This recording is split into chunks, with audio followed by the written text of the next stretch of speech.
정부가 오늘 오전에 국무회의를 열고 윤석열 대통령에게 방송사법에 대한 거부권 행사를 건의하기로 의결했습니다. 한 총리는 방송사법이 정파적 이해관계에 따라 방통위 기능을 마비시킬 수 있어서 공영방송의 편향성을 악화할 우려가 있다고 지적했습니다. 자세한 내용은 취재기자 연결해서 알아보겠습니다. 김대겸 기자. 네, 정부 서울청사입니다. 네, 국회 본회의를 통과한 지 일주일이 조금 넘었는데 또다시 거부권 행사 절차가 시작됐군요. 네, 지난달 30일 야당 주도로 국회 본회의를 통과한 이른바 방송사법에 대한 윤석열 대통령의 거부권 행사가 초읽기에 들어갔습니다. 한덕수 국무총리는 오늘 오전 정부 서울청사에서 국무회의를 주재하고 이같이 결정했습니다. 방송사법은 앞서 지난 21대 국회에서 거부권 행사로 폐기된 방송 3법에 방통위 의결 정족수를 4인으로 늘리는 등 내용이 추가된 법안입니다. 한 총리는 모두 발언을 통해 법안의 부당성 등을 재차 강조하며 거부권 건의를 의결한 배경을 밝혔습니다. 먼저 한 차례 거부권 행사에도 불구하고 문제점에 대한 수정이나 보완이 전혀 없었다고 지적했습니다. 오히려 공영방송 사장의 해임을 제한하는 규정을 추가해 대통령 임명권을 더욱 침해했고 충분한 수기 과정 없이 법안이 통과됐다고도 덧붙였습니다. 방송통신위원회 의결 정족수를 4명 이상으로 강화하는 것 역시 야당 측 2명의 불출석만으로도 회의를 불가능하게 할 수 있어 정파적 이해관계에 따라 방통위 기능을 마비시킬 소지가 크다고 비판했습니다. 그러나 야당이 일방적으로 통과시킨 이번 개정안들은 공영방송의 변화와 개혁을 이끌기보다는 오히려 그간 누적되어 온 공영방송의 편향성 등을 더욱 악화시킬 우려가 윤석열 대통령이 정부에서 넘어온 4개 법안에 대한 제2요구안을 제거하게 되면 대통령 취임 후 16번에서 19번째 거부권 행사로 기록됩니다. 다만 윤 대통령이 제2요구안을 바로 제거하지는 않을 것으로 보입니다. 대통령실 고위 관계자는 YTN과의 통화에서 방송 관련 4개 법안에 대한 제2요구권 행사는 오늘 당장 이루어지지 않을 수 있다고 밝혔습니다. 이 밖에 야당 주도로 국회 본회의를 통과한 이른바 노란봉투법과 25만 원 지원법 역시 거부권 행사 시한에 맞춰 다음 주 국무회의에서 거부권 건의 여부가 논의될 것으로 전망됩니다. 지금까지 정치부에서 전해드렸습니다. 이렇게 방송사법에 제2요구안을 의결한 것을 두고 여야 입장 극명하게 엇갈리고 있습니다. 여당은 정쟁용 입법에 당연한 대응이라는 반응이지만 야당은 대통령이 이 법을 거부하는 건 방송장악 의도를 보이는 것이라고 날을 세웠습니다. 국회 취재기자 연결해 보겠습니다. 김다연 기자. 네, 국회입니다. 네, 오늘 오전에 여야 입장이 나왔습니까? 아직 정부의 제2요구안 의결을 두고 여야 공식 입장은 나오지 않았습니다. 다만 여당은 방송사법은 방통위 업무를 마비시키고 야당의 공영방송 장악의 길을 열어주는 법이라며 거부권은 당연하다는 입장을 유지해 왔습니다. 추경호 원내대표는 조금 전 국회에서 기자들과 만나 합의 없는 입법 강행은 대통령의 거부권 행사 수를 늘려 탄핵 명분을 쌓기 위한 거라고 비판하기도 했습니다. 반면 야당은 방송사법이 오히려 방통위를 정상화하고 공영방송의 정치적 독립성을 보장할 기회라고 주장해 왔습니다. 대통령이 이 법을 거부하는 건 방송 장악 의도이자 독재 선언이나 다를 바 없다는 입장입니다. 방송사법은 방통위 회의를 열 수 있는 의사 정족수를 최소 4명으로 정하고 공영방송인 KBS와 MBC, EBS의 이사회 구성 방식을 바꾸는 게 핵심입니다. 5박 6일간의 무제한 토론 끝에 지난달 30일 야당 단독 표결로 4개 법안의 국회 본회의 통과가 마무리됐는데요. 만약 대통령이 제2요구권을 행사해 법안이 국회로 돌아온다면 역시나 재표결을 거쳐야 합니다. 제2요구된 법안이 통과되려면 재적의원 과반 출석에 출석의원 3분의 2 이상의 찬성표가 필요한데요. 국민의힘 의원 108명 가운데 8명이 이탈하지 않는 이상 사실상 부결, 폐기될 가능성이 큽니다. 네, 방송법 말고 노란봉투법 같은 다른 쟁점 법안들도 사실상 거부권 행사가 유력한 상황이죠. 네, 야권 주도로 본회의를 통과한 노란봉투법, 또 이른바 25만 원 지원법에 대한 거부권 행사도 유력하다는 전망입니다. 이에 따라 야당의 법안 단독 처리에 이은 대통령 거부권 행사 재표결, 그리고 법안 폐기로 이어지는 악순환이 반복된다는 지적이 많습니다. 최상병 특검법도 또 다시 전국 뇌관으로 떠오르고 있습니다. 최상병 특검법은 앞서 21대 국회를 포함해 이미 2차례 폐기된 적이 있는데 민주당은 조만간 3번째 특검법을 발의한다는 계획입니다. 민주당 원내 핵심 관계자는 YTN과 통화에서 구체적 내용과 재발의 시점 등을 이번 주 안에 정리할 거라며 더 센 특검을 준비하고 있다고 설명했습니다. 이에 여당 원내 핵심 인사는 YTN에 현재 국회는 좌절의 정치 수준이라며 일단 민주당의 법안을 봐야겠지만 수용할 수 없는 내용일 거라 내다본다고 밝혔습니다. 네, 여야 모두 TMF 사태를 두고 지금 대책 마련에 들어갔는데 오늘 당정회의도 있었죠?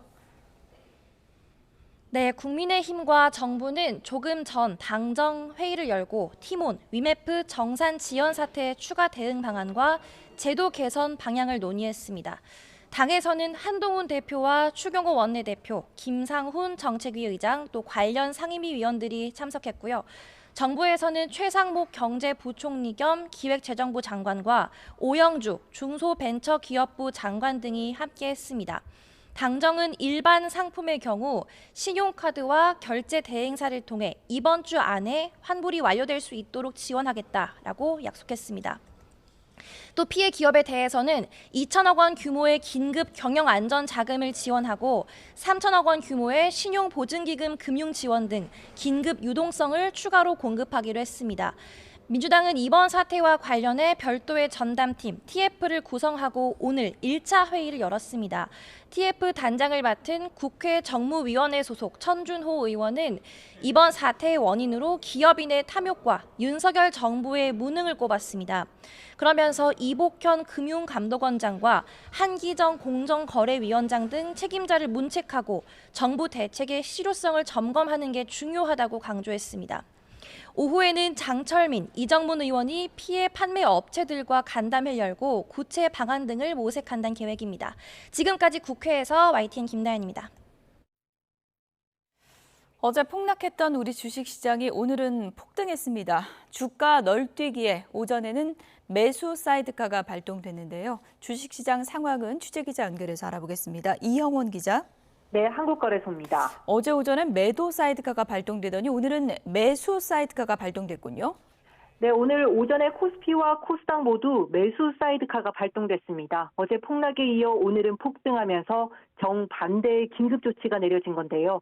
코스피는 3.76% 오른 2,533.34로, 코스닥도 2.57% 오른 709.04로 출발한 뒤 바로 폭등하기 시작했습니다.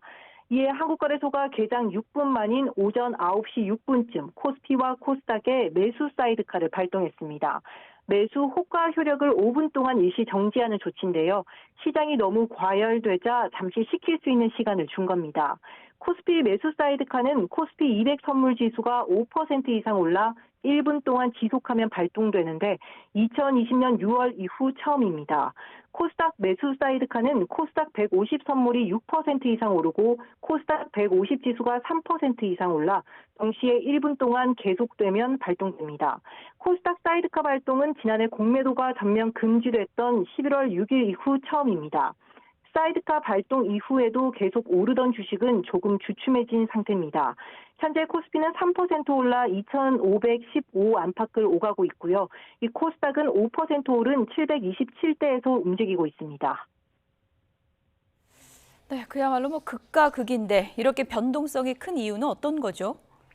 일단 어제 내림폭이 워낙 컸습니다. 코스피가 8%대, 하락폭으로 보면 230포인트 넘게 빠졌는데요. 역대 최대 낙폭이었습니다. 코스닥도 무려 11% 넘게 빠지면서 하락률이 엄청났습니다. 시장 펀더멘틀에 비해서 과도하게 빠진 측면이 있다 보니 오늘은 개장과 동시에 저가 매수세가 몰린 것으로 분석됩니다. 물론 이런 오름세가 이어질지는 조금 더 지켜봐야 합니다. 밤사이 미국장은 안 좋았거든요. 뉴욕 증시가 3% 안팎으로 급락하면서 2년 만에 최대 낙폭을 기록했는데요. 이 비제조업 지표가 경기 확장 신호로 좋게 나왔지만 경기 침체 공포를 가라앉히기에는 부족했던 겁니다. 앞서 나온 제조업과 노동시장 둔화 지표 여파가 워낙 컸던 건데요. 미국장 급락폭과 비교하면 우리 시장이 어제 지나치게 폭락했던 만큼 오늘은 일단 매수세가 몰리면서 변동성을 키우고 있는 것으로 보입니다. 지금까지 한국거래소에서 전해드렸습니다. 어제 증시 급락과 관련해서 최상목 부총리는 해외발 충격으로 주식시장에 한해 조정돼 과거와는 다른 이례적인 상황이라며 합리적 의사결정을 할 필요가 있다고 강조했습니다. 최 부총리는 한국은행 총재와 금융위원장, 금융감독원장, 경제수석 등과 함께 긴급 거시경제, 금융현안 간담회를 연 자리에서 이같이 밝혔습니다. 최 부총리를 비롯한 참석자들은 미국 경기 둔화 우려 등의 요인에 대한 미국 시장의 평가가 충분하지 않은 상황에서 주말 이후 한국을 비롯한 아시아 증시가 과도하게 반응한 측면이 있다고 말했습니다. 일본도로 이웃 주민을 살해한 혐의를 받고 있는 30대 남성이 검찰에 넘겨졌습니다. 범행 당시에 피해자가 자신을 미행한다고 생각해서 범행을 저질렀다, 이렇게 주장을 했었죠. 이 사건을 계기로 도검 관리 체계가 허술하다는 지적이 나오자 경찰은 도검 전수조사에 들어가기도 했습니다. 취재기자 연결돼 있습니다. 신귀혜 기자. 네, 신기입니다. 네, 영장 심사 때도 반성하는 모습 하나가 없었는데요. 오늘 검찰로 넘겨졌군요. 네, 그렇습니다. 서울 서부경찰서는 오늘 아침 살인 혐의를 받는 30대 남성 A씨를 구속 송치했습니다. 사건이 벌어진 지 8일 만입니다. A씨는 지난달 29일 밤 11시 20분쯤 서울 은평구에 있는 아파트에서 같은 아파트에 사는 40대 남성에게 흉기를 휘둘러 살해한 혐의를 받습니다. 당시 A씨는 범행 직후 도주했는데 1시간 만에 경찰에 긴급 체포됐습니다. 피해자는 잠시 담배를 피우러 나온 사이에 변을 당했는데 A씨와는 모르는 사이였던 것으로 파악됐습니다. A씨는 피해자가 자신을 미행하려 해 범행을 저질렀다며 일본도로 범행한 이유를 묻자 중국 스파이를 처단하기 위해 가져왔다고 말하는 등 횡설수설하는 모습을 보였습니다. 또 피해자에게 죄송한 마음이 없느냐는 질문에도 없다고 답했는데요. 영장심사 당시 모습을 보시겠습니다. 피해자 유족들한테 하실 말씀 없으십니까? 미행한다고 생각해서 범행하신 건가요? 네. 평소에도 도검 소지하고 다니셨나요? 아닙니다. 직장에서 들어있었던 거 사실인가요? 아닙니다. 마약 검사를 왜 거부하신 겁니까? 중국 스파이들 때문에 안 했습니다. 피해자에게 죄송한 마음 있습니까? 없습니다. 경찰은 법원에서 구속영장과 함께 A씨 신체에 대한 압수영장도 발부받았는데요. 마약 간이시약 검사에서는 음성이 나온 가운데 국립과학수사연구원에 정밀감정을 의뢰한 상황입니다. 검찰은 국과수 감정 결과 등을 토대로 A씨의 범행 동기를 규명하는 데 주력할 것으로 보입니다. 이번 사건으로 도검 관리가 허술하다는 지적이 많았는데 어떤 대책이 나왔습니까? 네, A씨는 범행에 수련도라는 이름의 진검을 사용했습니다. 범행 6개월 전인 지난 1월 장식용 명목으로 소지 허가를 받았습니다. 총포화약류 관리법상 길이 15cm가 넘는 도검은 경찰에 허가가 있어야 소지할 수 있는데 정신감정 등의 절차가 필요 없어서 문제로 지적됐습니다. 이에 따라 경찰은 8만여 점에 달하는 도검을 전수조사하고 소유자의 범죄 경력이 있는 경우 소지 허가를 취소하기로 했습니다. 또 신규 소지 허가를 내릴 때 경찰서 담당자가 신청자를 직접 면담하는 등 절차를 강화하고 법 개정을 통해 정신질환 여부를 확인할 수 있는 자료를 내게 하는 방안도 추진한다는 계획입니다. 이외에도 휴대용 칼을 신고하지 않고 사용하는 경우나 별도의 신고가 필요 없는 다용도 칼 등이 관리의 사각지대로 꼽히는 만큼 관련 규정을 정비해야 한다는 목소리도 나옵니다. 지금까지 사회부에서 YTN 신계입니다.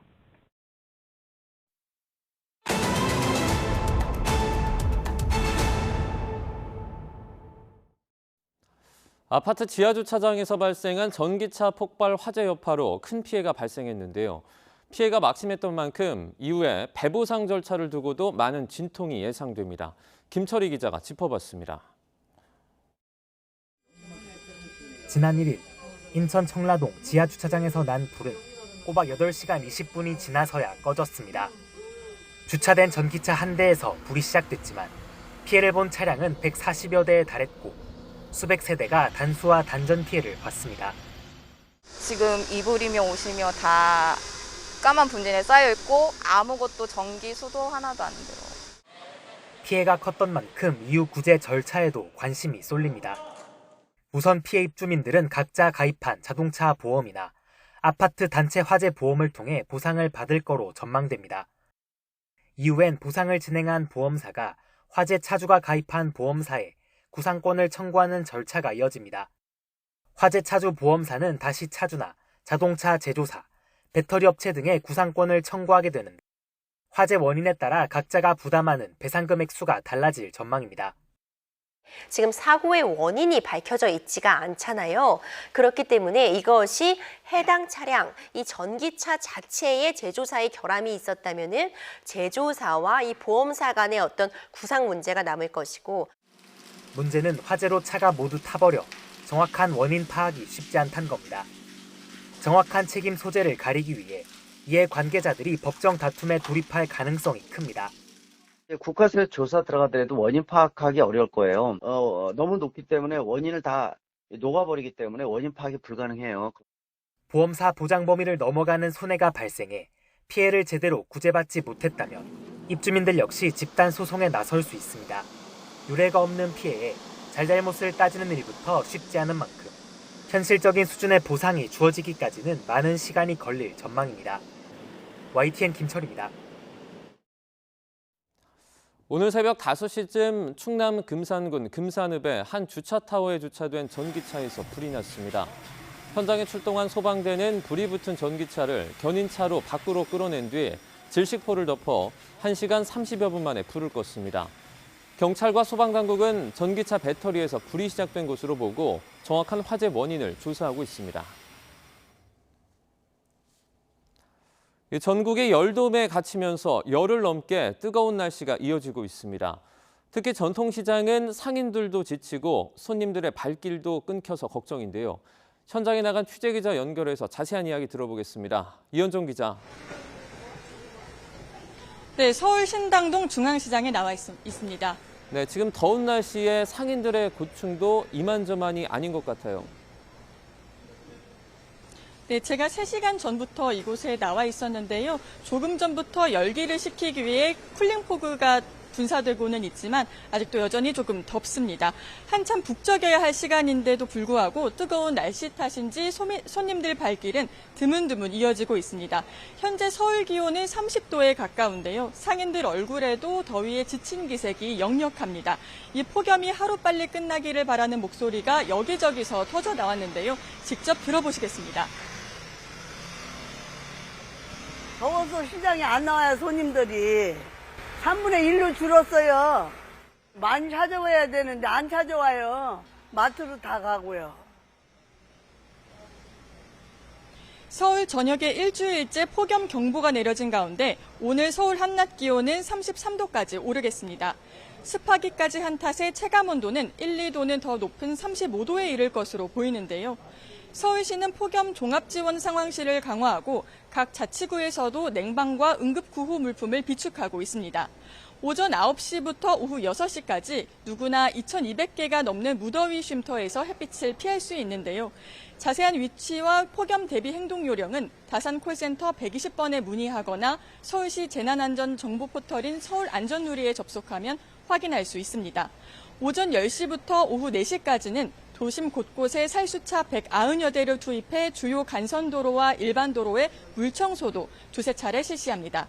특히 노숙인과 쪽방주민, 현장 노동자들처럼 더위에 취약한 사람들을 위한 조치도 이루어지고 있는데요.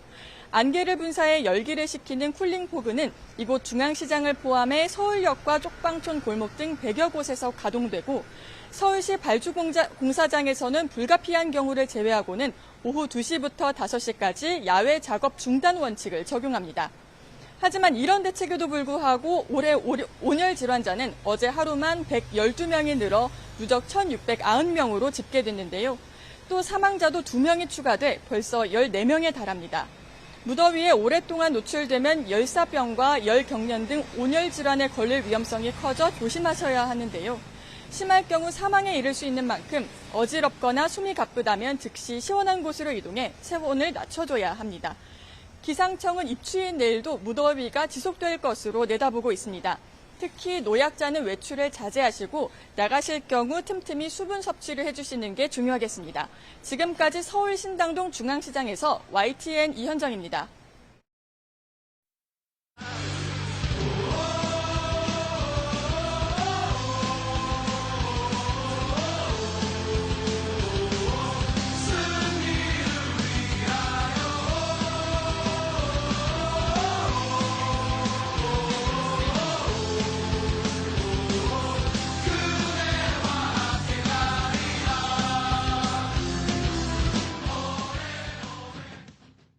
어제 경기 후 인터뷰를 통해 대표팀 은퇴 의사를 내비쳤던 안세영 선수가 자신의 SNS를 통해 추가 입장을 밝혔습니다. 안세영은 오늘 새벽 3시쯤 자신의 SNS 계정에 글을 올려 협회에 대한 인터뷰는 선수 보호와 관리에 관해서 한 이야기였다면서 은퇴로 곡해하지 말아달라고 해명했습니다. 안세영은 자신의 발언이 자극적인 기사들로 재생산되는 것에 안타까워하며 선수들이 보호되고 관리돼야 한다는 점을 강조하고 싶었다고 표현했습니다. 또 누군가와 전쟁을 하듯 이야기하는 것이 아니며 자신의 이야기에 대해서 고민하고 해결하는 어른이 있기를 바란다고 전했습니다. 파리올림픽에서 전 종목 석권의 위협을 달성한 양궁 대표팀이 뜨거운 환영 속에 귀국했습니다. 여자 대표팀 임시연과 남수연, 전운영, 남자 대표팀 김우진과 이우석, 김재덕은 오늘 아침 인천공항을 통해 고국 땅을 밟았습니다. 금메달 3개를 목에 건 임시연과 김우진을 필두로 우리 대표팀 선수들이 입국장에 들어서자 팬들의 큰 박수와 환호가 쏟아졌습니다.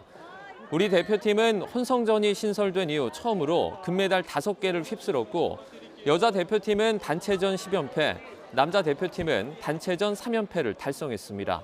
양궁 대표팀 선수들의 귀국 소감 듣고 오시죠.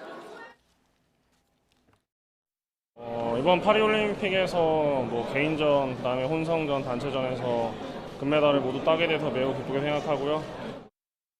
단체전 3연패를 이루고 돌아와서 정말 기쁘게 생각하고요. 제 나름대로 굉장히 잘했다고 생각하는 경기들을 해서 그런지 되게 기쁘고 행복한 것 같습니다.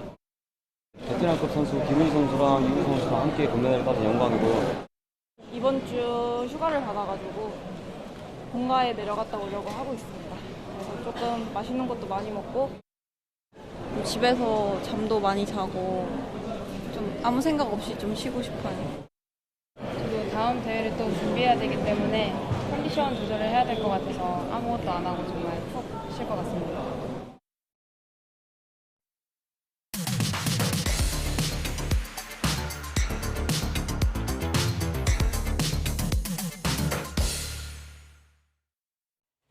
네, 각이 살아있는 정치평론 시사정각 시작하겠습니다. 오늘은 김근식 경남대 교수, 복기왕 민주당 의원 두 분 나오셨습니다. 어서 오세요. 네, 안녕하세요. 네, 먼저 첫 번째 주제어 확인해 보겠습니다. 이준석 의원이 한동훈 대표에 대해서 이재명이 부러운가? 이런 얘기를 오늘 아침 라디오 인터뷰에서 했습니다. 왜 부럽다는 걸까요? 들어보시죠. 정치의 목적이라는 게 예를 들어 당내에서 다수 세력을 만들어가지고 내가 거기서 끌려 내려오지 않는 게 목적이 되는 순간 국민의 비판에 맞지 않는 이재명 대표의 정치입니다. 저는 한동훈 대표가 무슨 이준석을 따라하려 한다 그런 얘기도 나오는데 그게 아니라 지금 이재명 대표가 부러운 걸 겁니다. 아니 정치하면서 당 대표 하는 사람이 선거를 이기고 지는 거를 명예로 삼아야 되는 거지. 내가 지금 뭐 최고위에서 우리 편 긁어 모아가지고 그래 내가 쫓겨나질 않을 거야. 이거 완전 그 방탄 프레임 본인이 잘려는 거거든요. 이준석 이 의원이 저 대표할 때 그래서 어려움을 겪었던 건 사실 그거 아무 상관없다니까요. 그냥 대통령 이상한 사람이라니까요. 네, 이재명 대표 지금은 아직은 후보지만 그렇게 비판하더니 한동훈 대표가 결국은 당 장악하는 모습 보고 부러움 느낀 거다 이렇게 분석을 한 거거든요. 어떻게 보세요? 글쎄요, 이준석 지금 의원이 한동훈 대표에 대한 일종의 좀 경쟁 심리 뭐 이런 게 밑바닥에 좀 깔려 있다라는 개인적인 그 감회가 있습니다. 이준석 대표가 한동훈 대표를 부러워하는 겁니까? 모르겠습니다. 실제로 이제 한동훈 법무장관 하다가 우리 국민의힘의 비대위원장 왔을 때부터 사실 이준석 대표 같은 경우는 한동훈 비대위원장에 대해서 상당히 각을 많이 세웠어요. 일정 정도의 이제 겹치는 이미지가 많잖아요. 예. 아마 이제 그런 맥락에서 아마 오늘 한동훈 대표에 대한 평가를 저렇게 박하게 하고 있는 것 같은데요. 저는 이재명 대표와 한동훈 대표를 같이 본다는 걸 지금 권력 장악의 측면에서 보고 있는 거잖아요. 예. 근데 권력 장악을 이재명 대표는 그 일극 체제라고 비판받을 정도로 너무 과도한 이 그립감을 가지고 비명은 살아 숨쉬기 힘들 정도로 했다는 면에서 비판을 받고 있지만 한동훈 대표는 63%의 지지에 합당한 정도의 5대4 정도의 당권 그립감을 좀 가지려고 하는 거예요. 그러니까 아마 정책위의장을 교체하는 과정에서 너무 지나치게 친한 체제로 하는 게 아니냐 이런 비판이신 것 같은데 그건 오히려 이준석 대표가 좀 되돌아봐야 될 게 그걸 못해가지고 결국 쫓겨났잖아요. 예. 그러니까 실제로 이준석 대표의 그 교훈을 반면교사로 삼는다면 예. 한동훈 대표 입장에서는 예. 뭐 이준석 대표가 지금 비판에 맞지 않는 윤석열 대통령을 염두에 두더라도 최소한 안전장치는 보장을 해야 되기 때문에 정점식 정책위장에 대해서 변화라는 측면에서 교체를 한 것이고 5대4 정도의 안정적인 최고위원회 구성 지분을 가져야만 이준석 대표처럼 쫓겨나는 불상사는 없지 예. 않겠습니까? 그 정도로 이해해 주시면 될 것 같습니다. 호칭은 의원으로 아, 이준석 의원으로. 의원으로 예. 하겠습니다. 근데 이준석 의원이 뭐 이재명 후보 부러운 거 아니냐 이렇게 얘기를 했는데 어쨌든 이준석 쫓겨나는 거 보고 한동훈 대표가 방탄 프레임을 짜려고 노력한 건 맞지 않냐 이런 분석들은 많거든요. 충분히 그렇게 해석할 수도 있을 것 같아요. 예. 이재명 대표로 이제 표현을 해서 이재명 대표는 이제 당을 장악했다라고 표현하지만 실제 과거 민주당이 탄압받을 때 DJ도 그랬고 YS 민주당도 그랬었고 예. 실제 거의 일극 체제였잖아요. 지금은 이제 그런 상황이다 보니까 상당한 이제 그 권한을 대표가 행사하고 있는 것인데 여당 같은 경우는 과거 이준석 대표 때도 실제 대표 역할을 제대로 할 수 있을까라는 불안감이 있었고 예. 또 지금은 대통령이 있는데 대통령과 약간 각을 세우고 있는 한동훈이 제대로 역할을 할 수 있을까라는 걱정들이 있는 게 사실이에요. 그러다 보니까 한동훈 대표 입장에서는 예. 쫓겨나지 않기 위해서 포진을 하고 당직을 인선하고 하는 것들이 아마 첫 번째 목표고 과제일 겁니다. 실제로. 그렇기 때문에 아마도 뭐 이준석이 애둘러서 이재명 대표에 비유하면서 비판을 한 것 같은데요. 한동훈 대표 입장에서는 지금 연착륙이 되고 그러니까 그 제대로 된 이륙을 하느냐 못 하느냐에서도 걸림돌이 막 지금 덜그럭덜그럭거리고 있는 거 아직은 아니겠습니까? 이륙을 못한 겁니까? 그렇습니다. 예. 당선 비행기만 결정된 거지 한동훈 후로 예. 이름만 결정된 것이지 예. 실제 아직 이륙을 못한 상태인데 이것을 두고 이제 나름대로 가장 가까이에서 경쟁해야 되는 이준석 입장에서는 이제 한동훈의 그런 리더십의 부족이라든지 그런 약점이라든지 이런 부분들을 최대한 부각해내고 있는 과정 아닌가 싶습니다. 예. 이준석 의원 입장에서는 나는 쫓겨났는데 한동훈은 어떻게 되나 두고 보자 뭐 이런 심리도 있을 것 같은데 어쨌든 지금 그 최고위 체제가 한동훈 대표를 뭐 예를 들어 쫓아내려고 해도 쫓아낼 수가 없는 구조로 짜여진 거 아닙니까? 그렇죠. 그러니까 예. 아마 이제 본인의 길과 유사한 지금 시작이잖아요. 왜냐하면 원외 당대표이고 그다음 용산과 사실 뭐 썩 그 매끄러운 예. 관계는 아니고 또 당내 여전히 막강한 친윤 세력들이 포진하고 있고 그렇기 때문에 그런데 그 상황에서 이준석 대표는 결국 징계라는 그 비밀을 주어서 쫓겨난 형국이었잖아요. 근데 한동훈 대표는 이제 그걸 반면교사로 삼는 건지 모르겠습니다만 그리고 63%의 압도적 지지로 당선된 당대표로서 예. 변화와 어떤 승리에 대한 모색을 위해서 본인에게 가까운 어떤 리더십을 보여주는 거 이런 인선을 했던 것인데요. 이준석 대표의 징계 파동 이후에 그 결과물이 바로 이제 선출직 최고위원 중에 5명인데 예. 4명이 사퇴를 하면 당대표가 멀쩡하게 있어도 이게 예. 해체되는 걸로 그러니까요. 만들어놨어요. 예. 그러니까 어떻게 보면 사실은 굉장히 이상한 당규인데 이제 그것이 존재하는 한이 있기 때문에 한동훈 대표는 이준석 대표의 그런 그 흑역사를 전철을 밟지 않기 위해서라도 그 최고위 내부에서 포진하고 있는 세력 간의 힘의 균형 관계를 일정 정도 확보하는 것이 앞으로 향후에 예. 당의 변화를 위해서는 중요한 전제 조건이라고 생각을 했을 겁니다. 나는 이준석처럼은 절대 안 된다. 네, 네. 어쨌든 팀은 그렇게 짰고요. 앞으로 이제 한동훈 대표가 거대 야당과의 일전을 앞두고 있는 상황인데 그렇기 때문에 개혁신당과의 관계도 관심이 쏠리고 있습니다. 얘기 들어보시죠. 거대 야당, 이재명당, 조국당 같이 묶어서 봐야 된다고 보고 유일한 제3세력이 개혁신당이다. 저는 그렇게 봅니다. 개혁신당이 그 어떤 결정을 했을 때 국민의힘과 함께할 수 있는 부분이 있다면 당연히 같이 가야 그래서 되죠. 이를테면 한동훈 대표가 이준석 대표, 전 대표나 뭐 지금의 허은하 대표하고 뭔가 좀 소통을 한다든지 하는 식의 어떤 그 이벤트 같은 거를 혹시 생각하고 계신 건 있습니까? 필요하면 저는 해야 된다고 봅니다. 그리고 한동훈 대표는 굉장히 열려 있는 사람이기 때문에 그 뭐 필요하면 저는 뭐 그거는 어렵지 않게 회동이 만들어질 수 있다고 봅니다.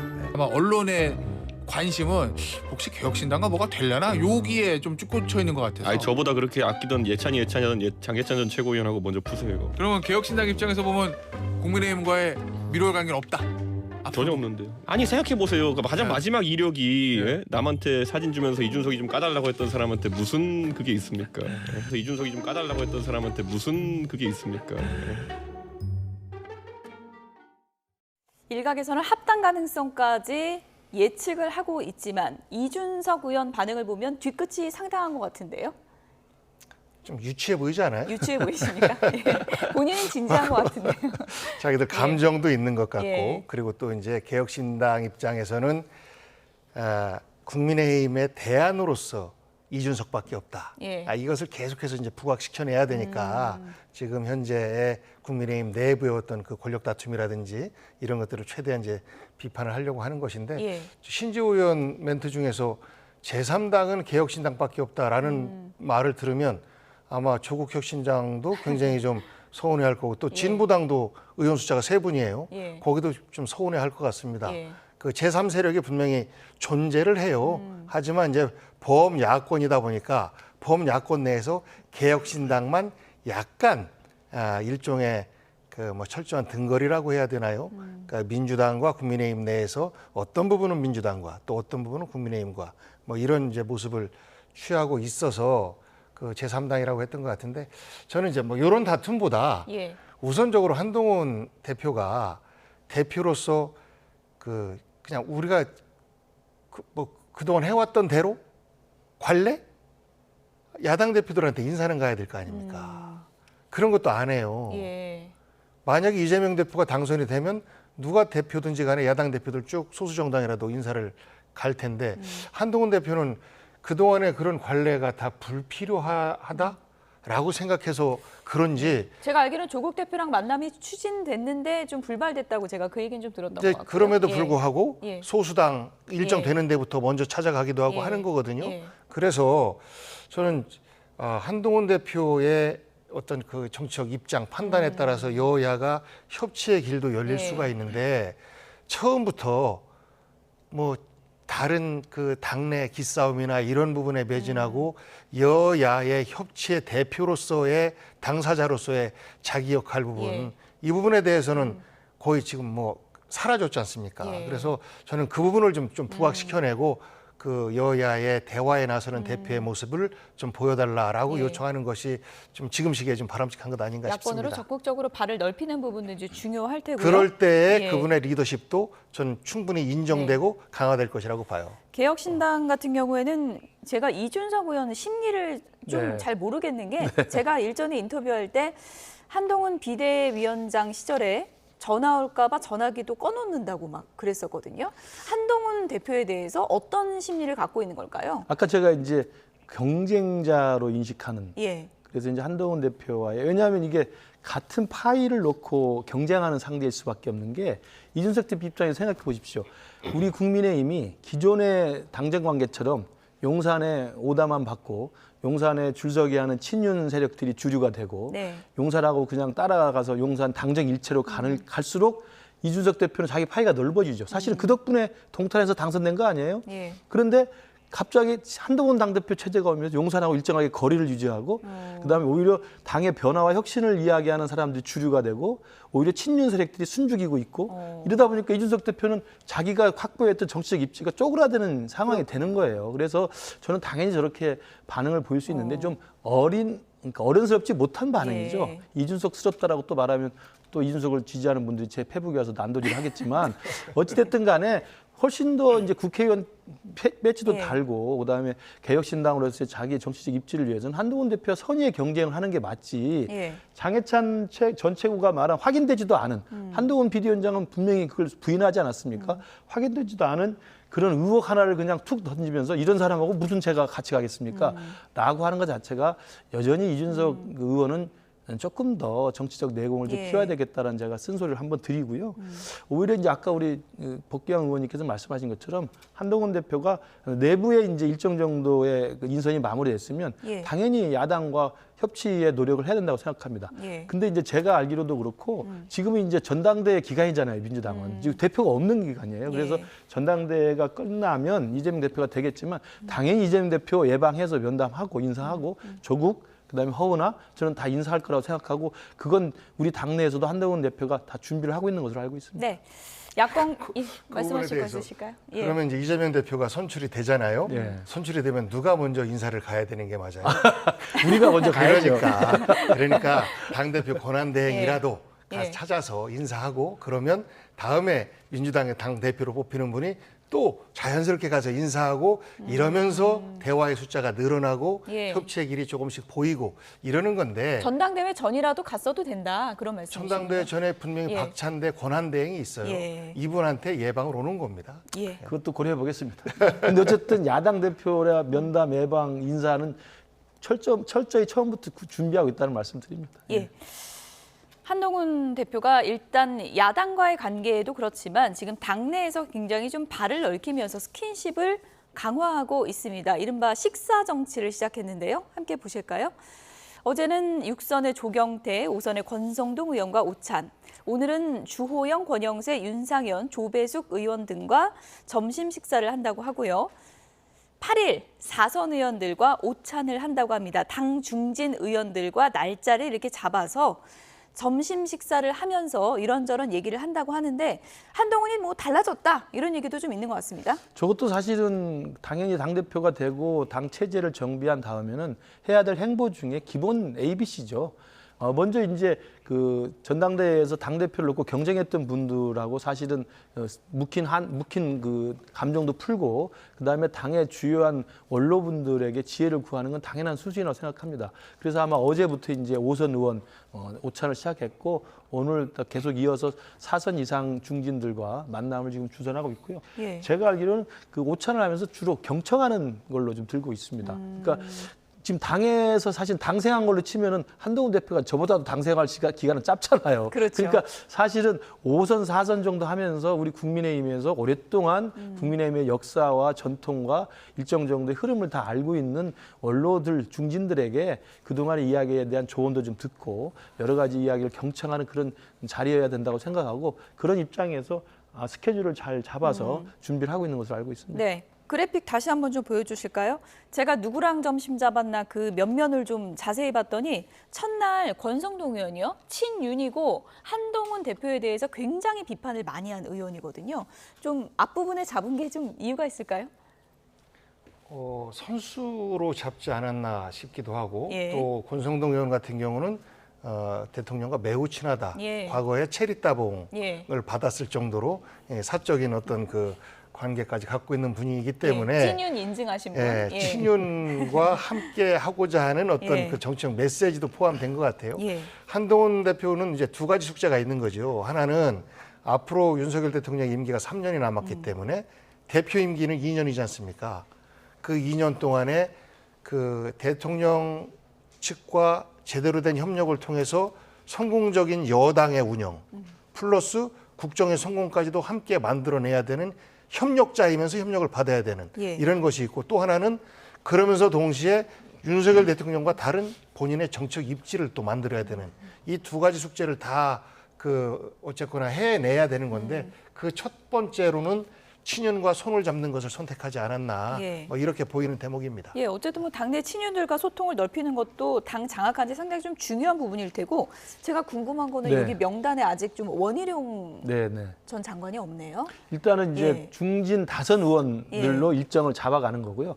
아마 이제 어제 처음 권성동 의원 잡힌 건 눈에 띄는 게 나경원 의원이 참석을 안 했잖아요. 근데 나경원 의원은 불가피한 일정 때문에, 그러니까 일정을 조율하다 보면 진짜 불가피한 거 맞습니다. 맞습니다. 개인적인 일정들이 있잖아요. 예. 저 같은 경우 만약에 노모가 아프시다 그러면 가야 되는 거 아닙니까? 그렇죠. 그러니까 그런 것들로 일정을 지금 조율하기 때문에 예. 선수와 다선 중심으로 일단 현역 의원 중심으로 지금 스케줄을 잡고 있고요. 그러다 보니까 원희룡 전 장관하고는 아직 날짜가 안 잡힌 걸로 알고 있습니다. 그러나 원희룡, 그다음에 나경원, 예. 윤상현 의원. 근데 이제 윤상현 의원은 이제 곧 날짜가 잡혀 있고요. 예. 어제 또 여기 나경원 의원은 출참을 했기 때문에 예. 아마 추후에 일정을 잡아서 그 당대회 때 그 일정한 그 감정이 좀 쌓였을 수도 있는 예, 그런 그러니까요. 후보들하고는 저는 예. 회동을 해서 예. 또 당의 화합과 또 당의 어떤 단계를 위해서 노력을 하고 또 도움을 요청할 거라고 생각을 합니다. 나경원, 원희룡까지 식사하고 예를 들어서 뭐 품는 그런 모양새가 된다면 한동훈 대표 체제에도 좀 긍정적인 영향이 있을 것 같은데 어떻게 보십니까? 당연하죠. 당연하고 그렇게 할 거라고 저는 생각을 합니다. 예. 그러니까 지금 아까 말씀하신 야당과의 협치의 모색을 위해서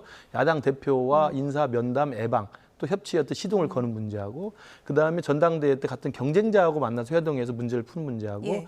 친윤과 또 용산과의 또 순조로운 당정 관계를 만들어야 되기 때문에 친윤 중심의 다선 의원들, 중진 예. 의원들과 회동하는 것도 지금 순서대로 진행되고 있는 것으로 알고 있습니다. 네.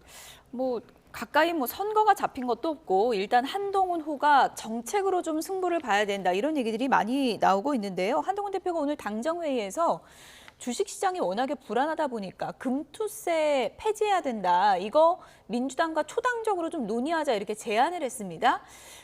민주당에서 어떤 입장을 보일 거라고 보세요?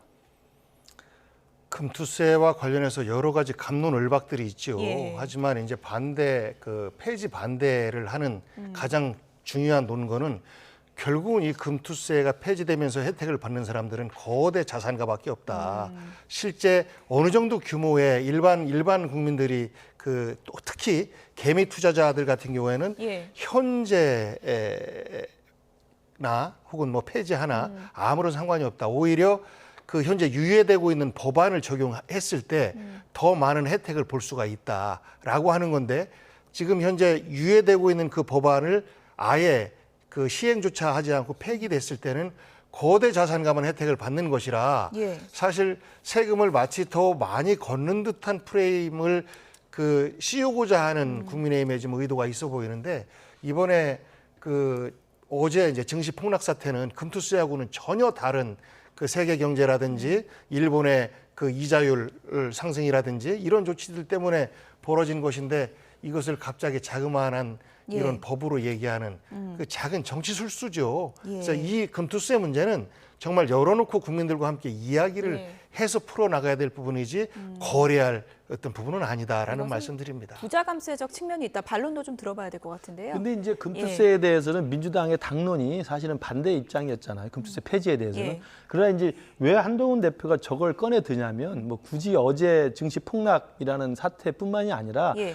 이재명 대표가 이번에 당대표 연임을 출마하면서 이른바 이제 중도로 좀 클릭하는 모양새를 보이면서 대표적으로 했던 게 종부세하고 금투세에 대해서 유연한 입장을 보였잖아요. 그러다 보니까 민주당 내에서도 욕심각심 또 갑론을박이 있었단 말입니다. 그러니까 지금 여야 협치가 안 되고 여야가 대화가 실종됐다는 국민들의 이 안타까움이 있기 때문에 예. 그러면 정책이라도 이재명 대표가 당장 좀 유연한 입장을 가지고 있는 금투세 문제라도 또 어제 증시 폭락이라는 또 사태도 있었으니 논의를 시작해보자는 이야기지 보 의원님 말씀대로 여러 가지 논란은 있을 거예요. 이게 과연 부자 감세 측면이 있느냐 아니면 개미들 입장에서 도움이 되느냐 안 되느냐 예. 논란이 있겠지만 그런 것들 다 종합해서 여야가 머리를 맞대고 그러면 금투세를 어떻게 할 것인지 또 지금 지금 계속 유예가 되고 있는 상황이니까 이 부분에 대해서 논의를 하자는 협치를 시작해보자는 모색의 어떤 제의지 이걸 가지고 무슨 정치 노력을 하겠습니까?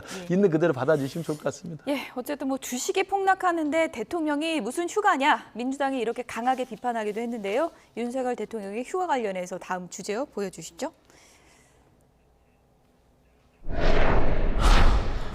첫 휴가지가 어딜까 많은 분들이 관심을 갖고 지켜봤는데 통영으로 갔습니다. 윤석열 대통령 통영으로 가서 어떤 일정 소화했는지 영상으로 보시죠.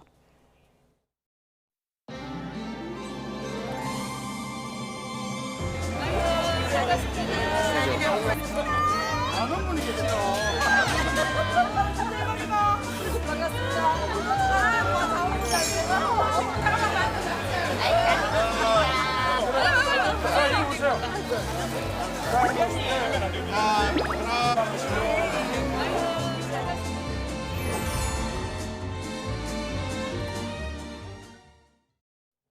네, 통영에 간 윤석열 대통령 모습 보셨습니다. 편한 복장으로 좀 시장에 가서 물건도 사고 상인들도 격려하고 이런 모습이었는데 저기 정점식 의원이 있네요. 왜 있는 건가요? 뭐 시기상 뭐 겹쳐서일 예. 뿐이죠. 왜냐하면 정점식 의장의 지역구가 통영 고성이에요. 그러니까 거기 지역구 의원이 당연히 대통령께서 휴가를 와서 통영 전통시장을 가는데 당연히 수행하는 건 맞죠. 일부러 통영 간 건 아니죠? 아닙니다. 왜냐하면 아닙니까? 제가 알기로는 통영 근처에 거제도 근처에 저도라는 대통령 휴양지가 있습니다. 예. 아마 그 저도라는 휴양지를 대통령이 뭐 전현직 대통령이 다 잘 이용하는 유일한 휴양지 중에 하나예요. 거기를 아마 간 것으로 추측이 되는데 거기로 휴가지를 택하다 보니까 지금 거리에 있는 게 통영이고 예. 또 통영에 또 가장 큰 전통시장이 있다고 하니까 갔고 그러다 보니까 당연히 통영을 지역구로 둔 정점식 의장이 뒷모습으로 보이는 건 당연한 거라 생각하고요. 이게 뭐 오비라고 생각해서 뭐 이러저러한 이야기가 있는 것 같습니다만 전혀 그런 건 아니라고 생각합니다. 많은 분들이 또 하필 이때 뭐 이런 생각도 할 것 같아요. 하필 이때 그리고 대통령이 지역 행보를 할 때 만약에 그 지역에 야당 혹은 본인과 좀 결이 다른 의원이 있으면 불렀을까요? 안 부릅니다. 연락 안 오셨습니까? 아유 절대 안 옵니다. 그래서 저는 실제 그 지역이면서 동시에 이번에 이제 정책위원장 그만두고 했으니까 일종의 힘 실어주기까지도 함께 두 가지 어떤 그 민생을 챙기면서 동시에 그 친윤계 의원들에게 힘을 실어주는 이 두 가지 목적을 다 달성하고자 했던 것 아닌가라는 생각이 들고요. 또 하나 좀 아쉬운 측면은 그 시장 가시는 거 좋은데요. 네. 근데 불편한 말씀을 들을 수 있는 시장도 좀 갔으면 좋겠어요. 호남에 있는 어느 시장 갔다는 말씀 들었습니까? 예. 그러니까 대구시장, 통영시장 이렇게 박수 받을 수 있는 시장만 다니고 또 실제 가서 박수 받고 그러면 본인이 착각하잖아요. 아, 시장 상인들 장사 잘 되는구나. 나 지지하는구나. 이건 민생 행보가 아니죠. 민생 행보는 민생의 어려운 곳을 찾아서 직접 확인하는 것이 첫 번째 그 목적이어야 되는데 그런 행보를 좀 하셔라라는 부탁 말씀드리고 싶습니다. 예. 지금 첫 일정이니까 어디로 다음 일정이 짜여질지는 잘 모르겠는데 뭐 호남도 찾고 그러면 좋겠다 이런 시각도 많은 것 같습니다. 저도 뭐 그 부분은 정말 그 고려해 볼 만한 일이라고 생각합니다. 지난해에도 찾아보니까 저도를 가신 것 같아요. 그러니까 저도의 대통령 휴양지가 안전하고 편안한 곳이기 때문에 저도를 가다 보니까 지난해에도 근처에 있는 거제 고현시장을 방문을 했습니다. 그러니까 통영도 이제 어제 간 게 같은 맥락인 것 같고 저는 그렇다고 한다면 이번 일주일 4박 5일간 휴가면 뭐 다른 일정들이 분명히 빡빡하게 또 있을 것이 휴가라고 해서 쉬는 게 아니거든요. 예. 여러 가지 전자결제도 해야 되고 전국 구상도 해야 되고 메시지 관리도 해야 되기 때문에 하는데 뭐 지금 우리 보 의원님 말씀대로 충청이나 호남에도 필요한 곳이 있다면 가서 귀담아 들을 수 있는 소통의 자리를 만드는 것도 고려해 볼 만하다고 생각합니다. 또 하나 시점이요. 어제 하필 또 주식이 급락하다 보니까 이렇게 경제가 위기인데 어딜 가냐. 민주당에서 당장 복귀하라 이런 반응도 나왔더라고요. 뭐 그렇게 주장할 수는 있죠. 예. 충분히 그런 걱정이 있습니다라고 예. 의원들이나 또 야당에서 표현을 할 수 있는데 예. 뭐 그렇다고 해서 실제 복귀해라라고 그 액면 그대로 받아들인다기보다는 이런 정도로 경제가 좀 어렵다. 세계 경제도 굉장히 어려운 상황이고 특히 우리 국내 경제 같은 경우는 좀 오랜 어떤 일본의 그 저개발 저성장의 늪에 빠지는 현상과 비슷하게 지금 현재 나타나고 있다라는 것들이 이제 여러 걱정이라 그런 부분에 대해서 더 많은 걱정을 좀 해라라는 메시지로 들으면 될 것 같습니다. 네, 더 경각심을 가져야 된다. 그렇습니다. 이런 네. 야당의 충언이다라는 얘기신데 박지원 의원은 이렇게 얘기를 했더라고요. 그래픽 보여주실까요? 지금 뭐 야권에서 굉장히 휴가 놓고 비판이 많다 보니까 박지원 의원은 이렇게 글을 올렸습니다. 공부를 못한 학생도 방학은 즐겨야 된다. 이렇게 표현을 했는데 그래픽 없습니까? 제가 대신 내용을 좀 읽어드리죠. 공부가 다는 아니다. 휴가는 가야 된다. 외국 대통령은 전쟁이 나도 한 달 넘게 휴가를 가기도 한다. 이렇게 했습니다. 공부를 못했다고 비판을 하는 건지 뭐 가셔도 된다고 좋은 말을 하는 건지 모르겠습니다. 역시 이제 박지원 의원다운 그 조언인데요. 그러니까 오랫동안 대통령을 많이 모신 사람이잖아요. 그러니까 대통령이 어떻게 해야 된다는 대통령의 어떤 그 매뉴얼이라고 할까요? 이런 부분에 대해서 정확히 알고 있는 멘트라고 생각합니다. 그러니까 아까 민주당 이해식 의원이 당장 복귀해라 그리고 비상경제회의를 소집해라. 이건 조금 너무 과도한 이야기죠. 그러니까 어제 너무 주식시장이 급락했기 때문에 일정 정도 경계감을 갖는 건 맞지만 모처럼 휴가를 떠난 대통령한테 돌아와서 비상경제회의 하라는 건 좀 과도한 질문이었는데 예. 역시나 박지원 의원 같은 경우는 여러 대통령을 모시다 보니까 예. 그래도 휴가를 즐기는 게 맞다. 예. 다만 오게티라면 공부 못해도 방학은 해야 된다는 생각을 하는데 공부를 못할 수 있도록 만들지 않도록 야당도 협조를 많이 해주시기 바랍니다. 예. 지금 뭐 여야 간에 워낙에 신경전이 치열하다 보니까 대통령의 여름 휴가도 공방의 소재가 된 것 같은데 어제 민주당에서는 지금이 나치 정권이냐 이런 얘기까지 나왔습니다. 마지막 주제요. 짧게 보겠습니다. 전방위 사찰이다. 민주당이 통신조회 논란과 관련해서 이렇게 주장을 했습니다. 관련해서 두 분 얘기를 짧게 듣고 좀 마무리를 해야 될 것 같은데요. 워낙에 이번에는 2021년 공수처의 통신조회 논란됐을 때보다 범위가 광범위하고 문제가 크다. 이게 네. 민주당의 지금 주장인 거죠. 네. 뭐 의원, 보좌진 가리지 않고 모두가 다 통신조회를 했었고 그리고 그 시점이 올 1월 달이었다는 문제가 있고 그리고 이것을 실제 3개월 내에 밝혀야 되는데 한 차례 연장까지 하면서 이제 지금에서 공개를 하는 것 결국은 은폐하고자 했던 것이죠. 1월 달에 그 광범위한 통신조회를 통해서 어떤 흠이라도 하나 찾아냈다라고 하면 곧바로 정치 공격의 소재로 사용되지 않겠습니까?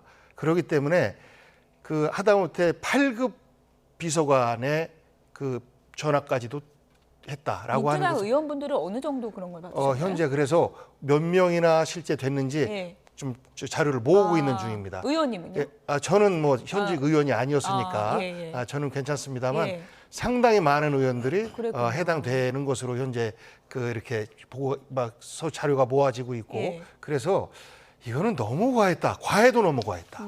그러다 보니까 오히려 지금 뭐 저 게슈타포 공화국에 살고 있는 것 아니냐라는 어떤 자주 섞인 이야기까지 나오고 있는데 이 부분에 대해서는 정말 분명하게 이 수사 당국이나 정권 당국에서 국민들에게 해명을 해야 될 부분이다라고 생각합니다. 예. 이거를 뭐 과거에도 니네도 그랬잖아라고 물타기 하지 마시고 예. 대한민국을 걱정한다면 민주주의를 걱정한다면 이 부분에 대해서 국민들이 다 이해할 수 있게 대통령 명예훼손과 관련한 부분인데 그렇게까지 광범위하게 통신조회를 할 이유가 어디가 있겠습니까? 예. 민주주의가 거꾸로 가고 있다라는 걱정을 하게 하는 하나의 대목입니다. 예. 반론 듣고 마무리할게요. 예, 그러니까 이게 2021년 공수처에서 또 당시 국민의힘 관계자 의원들이 광범위하게 통신조회 했던 판박이로 똑같이 된 거예요. 그렇죠. 그러니까 이게 적법한 수사 절차의 일환입니다. 근데 그게 이제 너무 지나치게 대상이 많다. 그리고 정치인들을 꼭 이렇게 할 필요가 있느냐라는 의문은 제기할 수 있습니다만 이걸 가지고 무슨 게시타포, 정치 사찰, 전방위 사찰 이렇게 이야기하는 건 3년 전에 우리 민주당 당시 문재인 정부 때 우리 야당에서 제의했을 때 말도 안 되는 적법한 절차였다고 했던 것을 생각하셔서 조금 정치 공세는 좀 자제하시고 우리 당에서도 그래서 이게 뭐 옳다라고 막 주장하는 게 아니라 민주당에서 박찬대 권한대행이 자꾸 떠드시니까 그때 3년 전에 그러지 않았습니까라고 네. 반문하는 겁니다. 그래서 이건 더 이상 저는 문제될 건 없다고 생각합니다. 여야 발언이 이름만 바꾸면 똑같다. 똑같이 판박입니다. 지적도 나오고 있습니다. 여기까지 듣겠습니다. 김근식 경남대 교수, 복기왕 민주당 의원 두 분이었습니다. 고맙습니다. 네.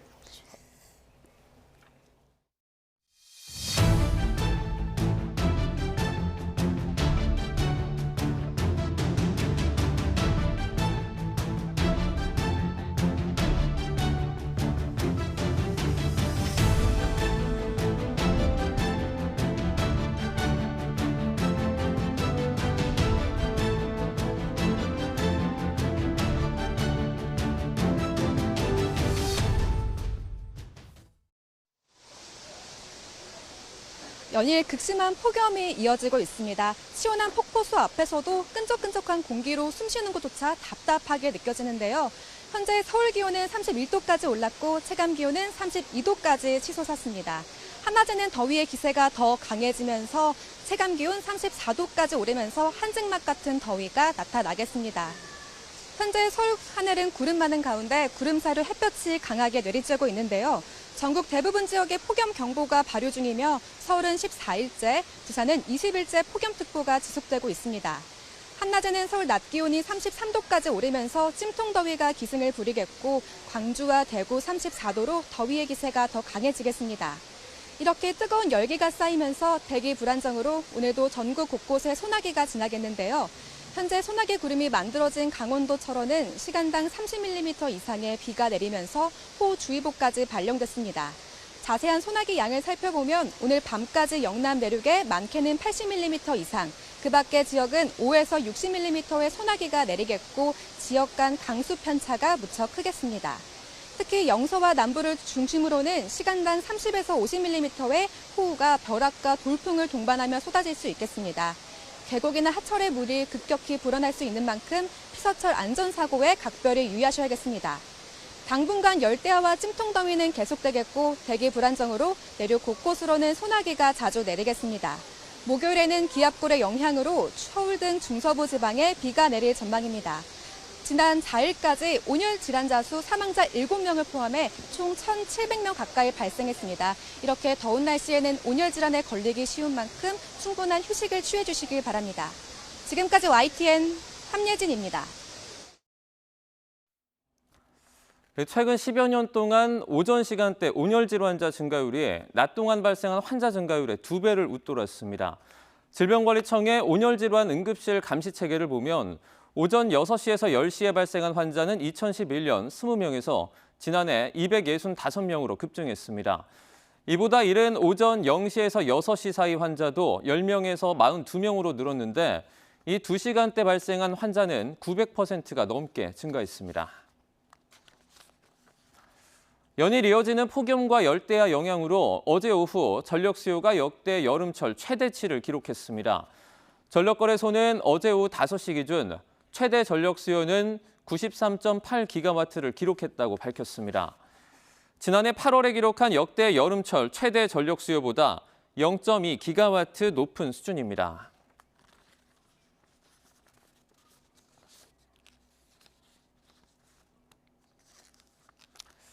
네. 폭염과는 반대로 열대성 폭풍이 상륙한 미국 플로리다 모습입니다. 현재까지 최소 6명이 숨지고 30만 가구가 정전 피해를 입으면서 비상사태 선포 지역이 인근 주까지 확대됐습니다. 보도에 정유신 기자입니다. 집채만한 파도가 요트를 삼킬 듯이 덮칩니다. 시속 100km가 넘는 강풍을 뚫고 해안 경비대가 헬기에서 밧줄을 내려 가까스로 2명을 구조했습니다. 기록적인 폭우를 동반한 열대성 폭풍 데비가 미국 플로리다에 상륙하면서 도로가 강처럼 변했습니다. 열대성 폭풍으로 약화됐지만 300mm가 넘는 폭우가 주말 동안 쏟아지면서 피해가 컸습니다. We expect a lot of wind and rain, obviously, some flooding, but we've seen worse, so hopefully it'll be okay. We'll be able to get through it. 집과 도로가 물에 잠기며 500여 명이 고무보트와 카약으로 긴급 대피했습니다. 강풍에 쓰러진 나무가 주택을 덮쳐 13살 어린이가 숨졌고 곳곳에서 교통사고도 잇따라 인명피해가 속출했습니다.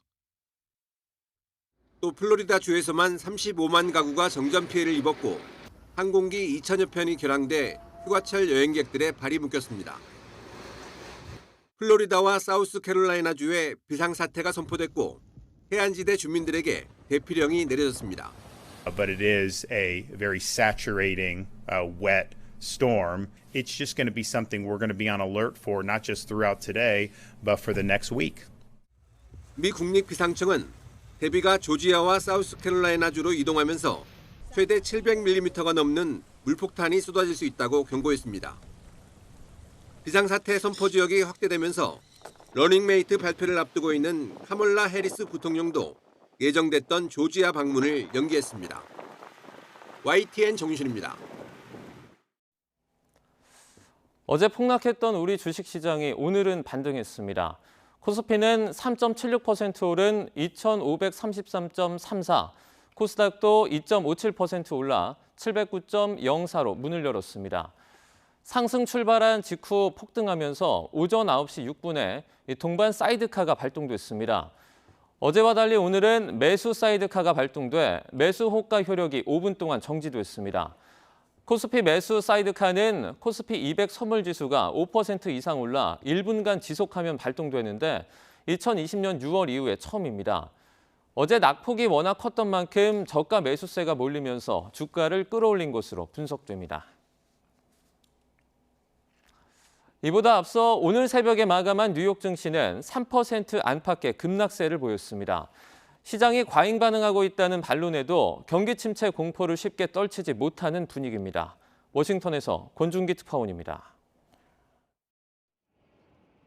미국 경기 침체 우려가 촉발한 글로벌 증시 폭락 사태는 지구 한 바퀴를 돌아 다시 뉴욕을 덮쳤습니다.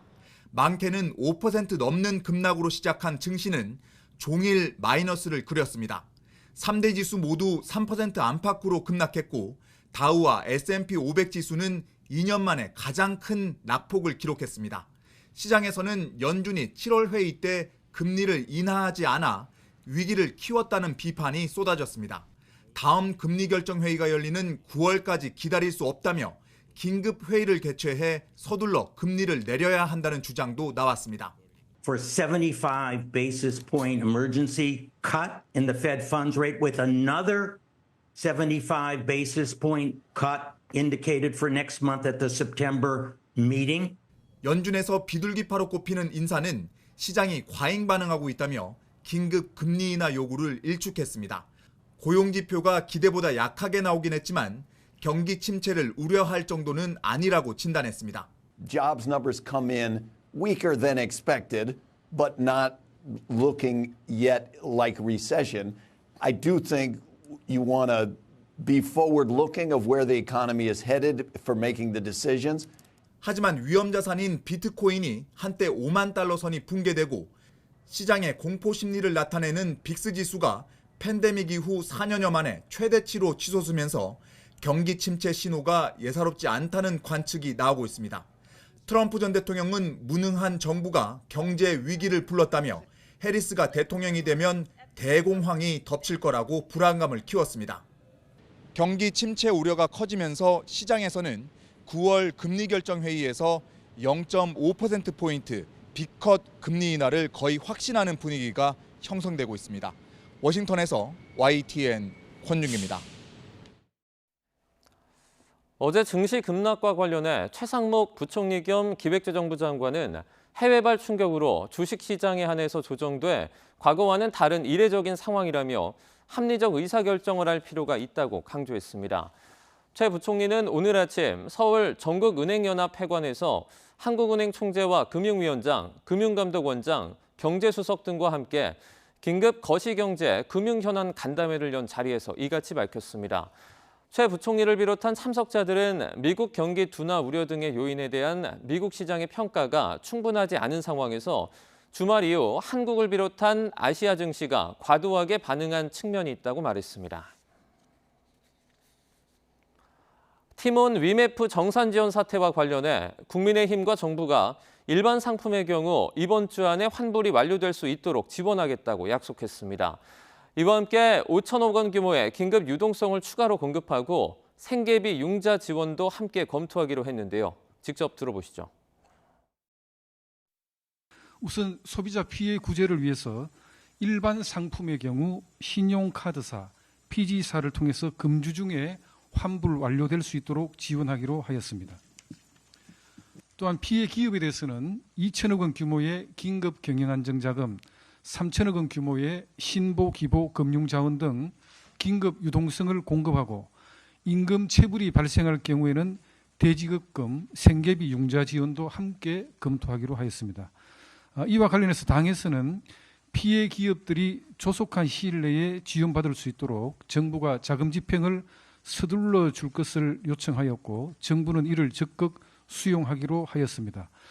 정부가 마련한 긴급 유동성 지원에 당에서는 별도로 금리 인하의 추가 여지는 없는지 또 업체당 한도 확대를 할 수는 없는지에 검토 요청을 하였습니다. 티몬과 위메프 사태로 피해를 본 기업에 오늘부터 기존 대출 만기를 1년 더 연장하는 조치가 시행됩니다. 금융위원회와 중소벤처기업부는 오늘부터 티몬과 위메프의 정산 지연으로 피해를 받거나 피해가 예상되는 기업은 기존 대출과 보증에 대해서 최대 1년의 만기 연장이나 상환 유예를 받을 수 있다고 밝혔습니다. 정부가 지난달 29일에 발표한 5,600억 원 규모의 유동성 공급 프로그램도 오는 9일부터 시행됨에 따라 피해 기업들은 신용보증기금 지점이나 중소벤처기업진흥공단 또는 소상공인시장진흥공단에 지원을 신청할 수 있습니다. KB국민과 우리은행이 가계대출 관리 강화 차원에서 잇따라 대출 금리를 추가로 인상하기로 했습니다. 금융권에 따르면 KB국민은행은 모레인 오는 8일부터 주택담보대출 상품 금리를 0.3%포인트 인상하기로 했습니다. KB국민은행은 지난달 3일과 18일, 이번 달 2일에도 대출 금리를 인상했는데 모레 또 인상하는 겁니다. 우리은행도 오는 12일부터 주택담보대출 상품 금리를 0.1에서 0.4%포인트 인상하기로 했습니다. 네, 항공기 난기류 사고가 다시 한번 주목받고 있습니다. 이번엔 인천에서 몽골로 가던 대한항공 항공편인데요. 당시 현장 상황부터 영상으로 보시죠. 네, 지금 보시는 곳은 항공기 내부 통로입니다. 물건들이 막 어질러져 있죠. 자세히 보면 음식 용기가 가장 많이 보이고요. 담요나 종이컵, 플라스틱 컵도 보입니다. 음식물이 엎질러지면서 더 혼잡한 상황이 된 건데요. 이틀 전인 4일 오전 9시 40분쯤에 촬영된 영상입니다. 중국 텐진공항 북동쪽 25마일 부근에서 강한 난기류를 맞닥뜨린 이후 발생한 현장으로 파악됐는데요. 당시 이 기체에는 승객 280여 명이 타고 있었습니다. 약 15초 동안 강한 난기류로 기체가 위아래로 흔들린 것으로 당시 타고 있던 승객이 설명했는데요. 승객 10여 명과 승무원 4명은 목과 허리의 통증을 호소한 것으로 알려졌습니다. 요즘에 휴가철이라서 해외 나가는 분들 많은데요. 이런 난기류 소동 얘기 들으면 마음이 심란하실 겁니다. 전직 기장 출신인 항공안전연구소 정윤식 소장 연결해서 관련 얘기 좀 나눠보도록 하겠습니다. 소장님 나와 계시죠? 네, 안녕하십니까? 네, 전직 기장 출신이시기 때문에 이런 거 보면 많은 생각이 드실 텐데 전에 운항하실 때 이런 난기류 자주 겪으셨습니까? 예, 과거에도 난기류는 계속 있어 왔지만 요새처럼 이렇게 강하게 느끼는 것은 거의 본 적이 없는 것 같습니다. 예, 요즘 이렇게 뉴스 보고 하시면 난기류가 전에 운항하실 때보다도 좀 빈도가 잦아진 것 같으세요?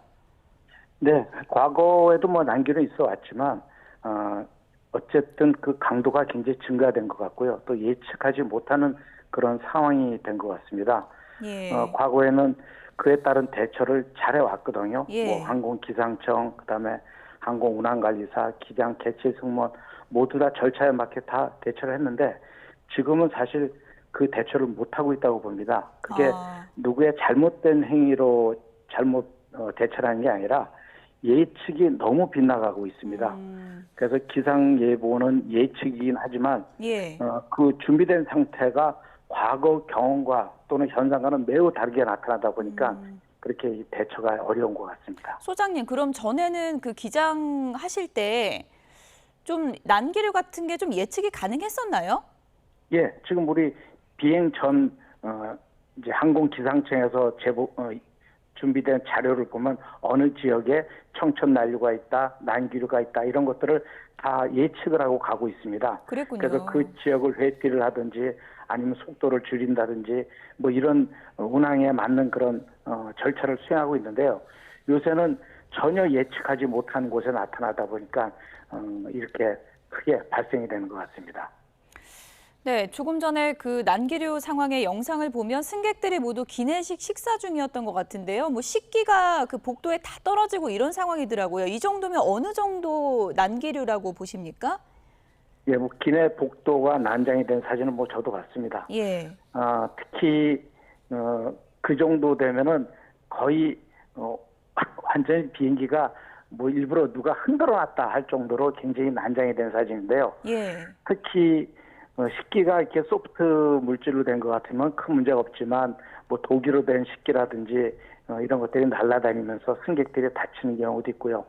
특히 만약에 배식 중이라면 승무원이 이렇게 밀고 다니는 식사 이동 카트 등이 부양됐다가 떨어지면서 승객과 승무원 등에 이렇게 큰 부상을 입히는 경우가 있습니다. 예. 또한 문제는 난류가 단 한 번 이렇게 탕 일어나고 끝나는 게 아니라 예. 짧은 시간에 반복이 돼서 일어나기 때문에 사실은 대처가 불가능하고 승객 입장에서도 흔들리다 보니까 어떻게 뭐 붙잡고 있기도 어려운 그런 상황이 된 상황이죠. 그래서 부상이 반복이 된다는 게 그런 위험이 가중되는 것 같습니다. 예. 말씀하신 것처럼 난기류가 한 번의 충격이 아니라 몇 번씩 반복되는 그런 상황이면 난기류가 예측할 수 없이 찾아왔을 때 승객들은 어떻게 하고 있는 게 가장 안전한 걸까요? 바로 자리에 앉아서 안전벨트를 매야 되는 건가요? 그렇죠. 예. 기본적으로 앉아서 매는 게 아니라 아예 앉아 있을 때부터 벨트를 풀질 않고 예를 들어서 공중에서 안전고도에 도달하면 기장이 안전벨트 풀어도 됩니다 하는 벨트 이제 푸는 이제 신호를 줘도 그냥 나는 앉아 있으니까 약간 느슨하게 한 정도로 매고 있는 게 가장 안전합니다. 예. 우리가 운전할 때 안전벨트를 착용하는 것과 뭐 동일한 그 속도가 적다 그래서 풀고 많다 그래서 매고 이런 게 아니지 않습니까? 앉아 계시면 무조건 안전벨트를 매고 계시고 또 하나가 수화물을 최소화시키는 게 가장 좋습니다. 예. 대부분 이제 내려서 수화물을 찾기가 좀 불편하시니까 많은 수화물들을 들고 타시고 머리 오버헤드 빈에 이렇게 넣고 다니는데요. 또는 좌석 밑에다 넣고 계시는데 그런 것들을 최소화해서 모든 것을 수화물로 이렇게 맡겨서 타는 게 훨씬 낫다 이렇게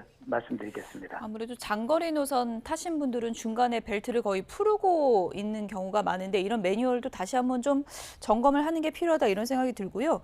운항을 하는 기장 입장에서는 이런 난기류가 발생하면 어떻게 대처를 하게 됩니까? 뭐 기존 항로를 좀 벗어나서 운항을 하게 되나요? 어떻게 하게 되나요? 예, 먼저 흔들리는 순간 기장은 안전벨트를 매라는 사인을 주고요. 예. 항공기가 난류에 가장 적절하게 대응하는 속도로 변경을 합니다.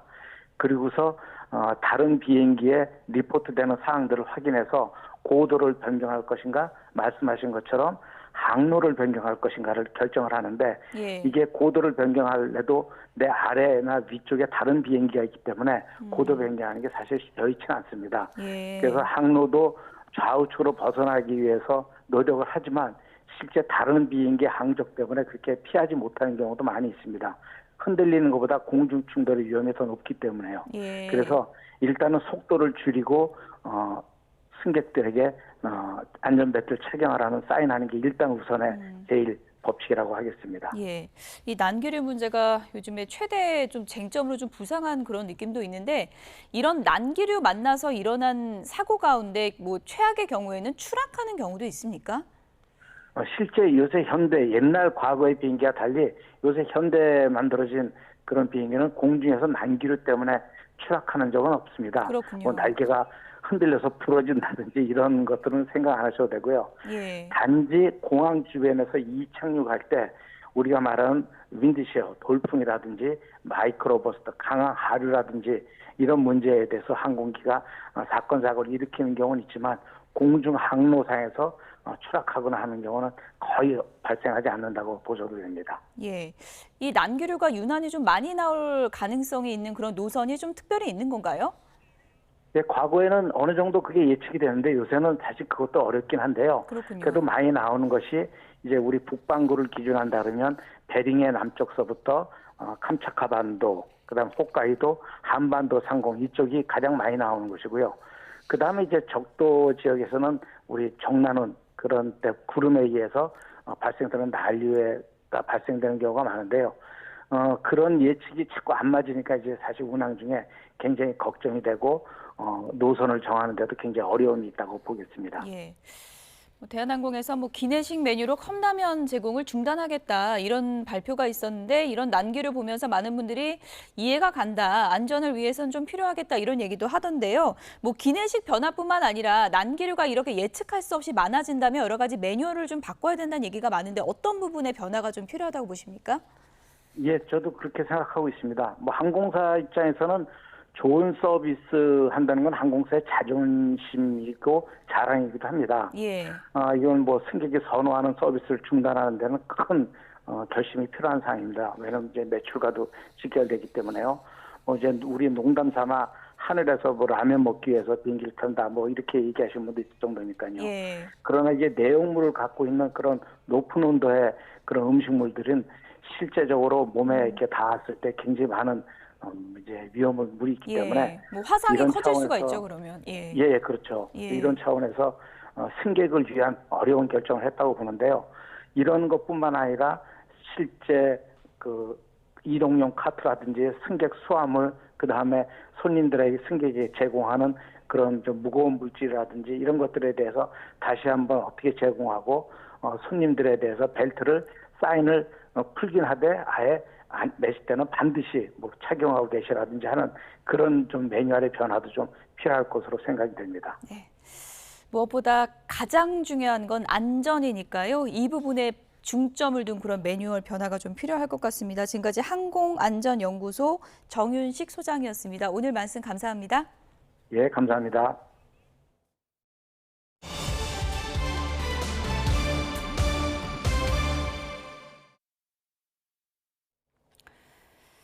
일본도로 이웃 주민을 살해한 30대 남성이 검찰에 넘겨졌습니다. 서울 서부경찰서는 오늘 살인 혐의를 받고 있는 백모 씨를 구속 송치했습니다. 백 씨는 지난달 29일 밤 11시 20분쯤 서울 은평구에 있는 아파트에서 같은 아파트에 사는 40대 남성에게 흉기를 휘둘러 살해한 혐의를 받고 있습니다. 백 씨는 피해자와 모르는 사이였던 것으로 조사됐습니다. 백 씨는 지난 1일 열린 영장실질심사 당시 피해자가 자신을 미행한다고 생각해서 범행을 저질렀다고 말했는데 법원은 백 씨에게 증거인멸과 도주 우려가 있다며 구속영장을 발부했습니다. 인천 아파트 전기차 폭발 사고 이후에 주민들이 한여름 폭염 속에 대피소 생활을 이어가고 있는데요. 일부 아파트 단지에서는 전기차를 아예 지하 주차장에 대지 못하게 해야 한다는 주장이 나와서 갈등을 빚고 있습니다. 임예진 기자입니다.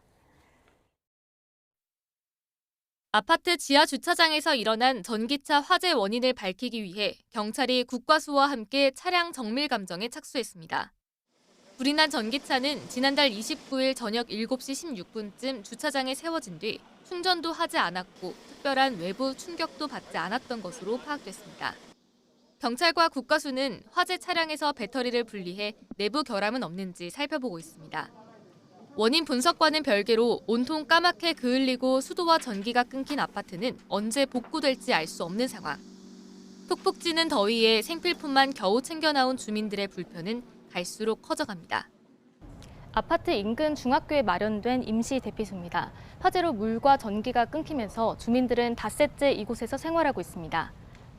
그때 전기차 그거 한다고 그래서 마음이 엄청 불안하고 이거 모는 날에 얼마 안 가서 불나지 않을까 했더니 불이 난 거예요. 진짜 불안했거든요. 이런 가운데 지하 주차장에 전기차 주차를 막아야 한다는 여론이 일면서 일부 아파트에서는 주민들 사이 갈등도 벌어지고 있습니다. 인터넷에는 아파트 입주자 회의에서 전기차를 지하 주차장에 대지 못하게 하는 방안을 논의하다 다툼이 있었다는 글이 올라오기도 했습니다. 이번 화재 전에 이미 전기차의 지하 주차장 출입을 금지한 아파트도 있습니다. 주민 갈등이 불거지자 사고 발생 시 민형사상 책임을 진다는 서약서를 작성하면 지하 주차장에 전기차를 댈 수 있게 했습니다. 입주민 한 명 많았는데 우리는 왜 주민 투표로 반대인데 왜 주제는 왜 들어가고 있냐 지금 저는 이런 마음으로 왔거든요. 뉴스를 접하고 나서부터는 좀 불안한 마음이 많이 있죠.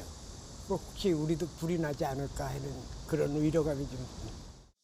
전기차 차주들은 정부가 보조금까지 주며 이용을 장려했는데 억울하다는 입장입니다. 지하에서 충전을 하고 있으면 혹 있을 수 있다고는 볼 수 있는데 뭐 과충전을 한다든가 근데 뭐 그런 거에 대해서 이상이 없는데 이제. 최근 신축 아파트들이 지상 주차장을 없애는 추세인데다 전기차 보급량도 느는 가운데 화재 우려로 인한 갈등을 해소할 방법은 없을지 대책이 필요해 보입니다. YTN 임혜진입니다.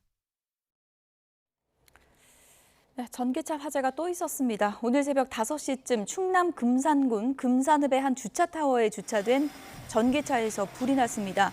현장에 출동한 소방대는 이 불이 붙은 전기차를 견인차로 밖으로 끌어낸 뒤 질식포를 덮어서 1시간 30여 분 만에 불을 껐습니다. 다행히 인명피해는 없었고요. 다른 차와 주차장 시설물로도 불이 번지지는 않았습니다. 경찰과 소방당국은 전기차 배터리에서 불이 시작된 것으로 보고 있습니다. 인천의 아파트 단지에서는 정전으로 300여 대 세대의 주민들이 온몸으로 열대야를 견디면서 큰 불편을 겪었습니다. 폭우가 쏟아진 경기도 양평에서는 주차된 차량 11대가 한꺼번에 침수됐습니다. 정연우 기자입니다. 아무도 살지 않는 것처럼 불빛 한 점 안 보이는 아파트. 주민들은 바깥을 돌아다니면서 땀을 말립니다. 어제 저녁 8시쯤 인천 만수동 아파트 단지에서 정전이 빚어져 1900세대 가운데 300여 세대가 불편을 겪었습니다. 다 저기 나가는 거죠. 얼굴 나와 있잖아요. 덥죠. 답답한 거. 아무것도 안 들어가니까 물 하나 사고 장수에 들어갈까 그러고 있는데. 일부는 푹푹 찌는 열대야에 주차된 차량이나 주변 지인들 집으로 피신했습니다. 그냥 가려고요. 냉장고부터 해갖고 다 안 되니까 그냥 아이스박스를 대충 넣어놓고 이제 아이스크림만 챙겨서 가가지고. 관리사무소는 문제가 생긴 아파트 변압기를 교체해 오전까지 정전을 해결하겠다는 계획입니다. 자동차 앞머리가 물속으로 고꾸라져 있습니다. 어젯밤 9시쯤 강한 소나기가 쏟아진 경기도 양평 둔치주차장에서 차량 11대가 한꺼번에 침수됐습니다. 다친 사람은 없었지만 놀란 차주 5명이 직접 차를 빼냈고 나머지 6대는 군청이 견인 조치했습니다. 소방대원들이 도로 한복판에 응급차와 소방차를 대놓고 분주하게 움직입니다. 어젯밤 9시쯤 경기도 안산 수인산업도로에서 한 남성이 차에 치여 심정지 상태로 병원으로 이송됐지만 결국 숨졌습니다. 경찰은 남성이 무단횡단했던 것으로 보고 정확한 사고 경위를 조사하고 있습니다. 오후 6시쯤엔 충북 괴산에서 1톤짜리 화물차가 빗길에 넘어지는 사고가 발생했습니다. 주변 고추밭에서 밭일을 마치고 돌아가던 차량에 타 있던 70대 7명 가운데 6명이 다쳤습니다. 그중 1명은 심폐소생술 끝에 의식을 되찾았습니다. YTN 정윤우입니다.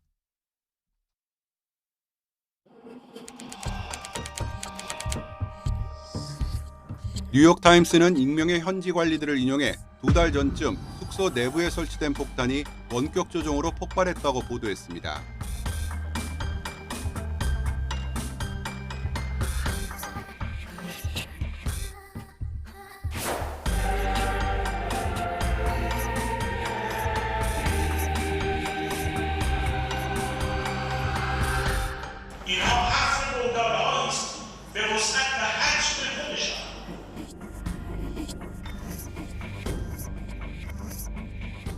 בכל אחת מזרועותיו.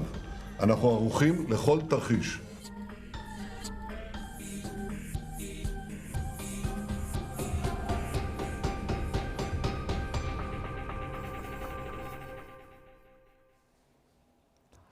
최근 이란 테헤란에서 무장정파 하마스의 1인자가 암살당한 이후 이란은 매일 이스라엘에 보복하겠다고 천명하고 있습니다. 이스라엘은 선제 공격도 불사하겠다는 태세여서 전면전 위기가 날로 높아지고 있습니다. 황보성 기자입니다. 이란 혁명수비대 사령관이 기자들 앞에 나섰습니다. 착오와 실수를 반복해온 이스라엘이 이번에 또 오판과 잘못을 거듭했다며 그에 상응한 벌을 받을 것이라고 경고했습니다.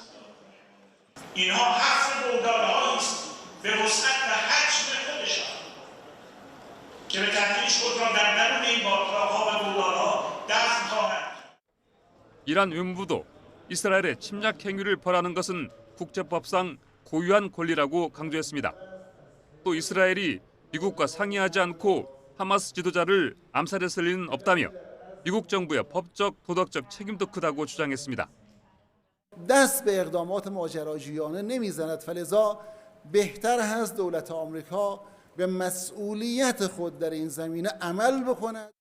앞서 베냐민 네타냐후 이스라엘 총리는 강요 회의에서 억제적 수단으로서 선제 공격 방안을 논의했습니다. בכל אחת מזרועותיו. אנחנו ערוכים לכל תרחיש.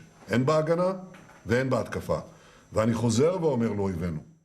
공군 지하 벙커를 찾은 요아브 갈란트 이스라엘 국방장관도 공격으로 신속 전환한 것을 포함해 모든 가능성에 대비해야 한다고 말했습니다. 중동의 일촉즉발 전운이 짙어지면서 미국은 이 지역에 군사력을 증강하는 등 긴급히 움직이고 있습니다. 바이든 대통령은 관련 현안을 논의하기 위해서 백악관 상황실 안보회의를 소집했습니다.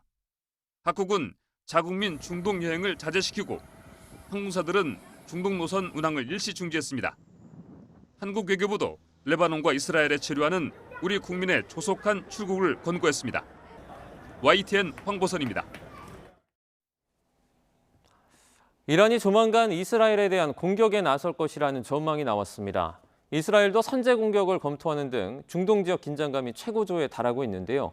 관련 내용 백승은 한국외국어대학교 중동연구소 전임 연구원과 함께 얘기 나눠보겠습니다. 나와 계시죠? 네, 안녕하십니까. 네, 지금 이란과 이스라엘의 일촉즉발 상황이 이어지면서 중동 전쟁이 임박했다 이런 우려스러운 이야기까지 나오고 있습니다. 현재 얼마나 심각한 상황입니까?